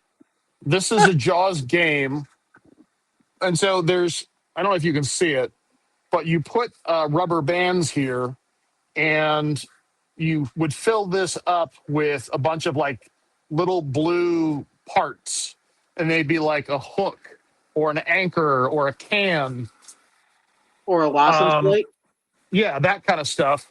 And the more you take out, eventually and you have to use like a long hook to try to drag them out.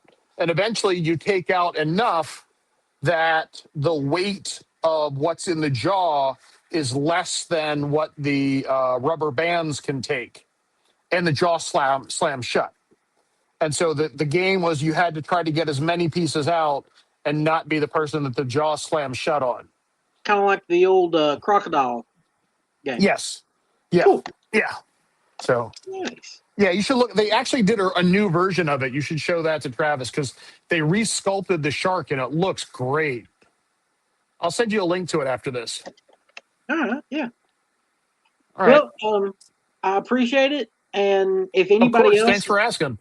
has been enjoying these, feel free to check out my sponsor that helps pay the StreamYard fees. My good friends at Stover's Liquidation, located in Oak Ridge, Tennessee at 481 Tulsa Road. You can call them at 865-523-4449. Tell them that Till 5 sent you. They're open from 8 a.m. until 6 p.m. They are closed on Sundays, just like their location in Cookeville at 452 West Broad Street in Cookeville, Tennessee. You can give them a call at 931-526-2591. They've got all of the home improvement and update stuff that you could need. If you're planning to remodel your kitchen, bathroom, whatever, go by and see our friends at Stover's, and they'll take care of it. Appreciate it, Tom. All right, man. Have a good night. Yeah, you too. Bye-bye.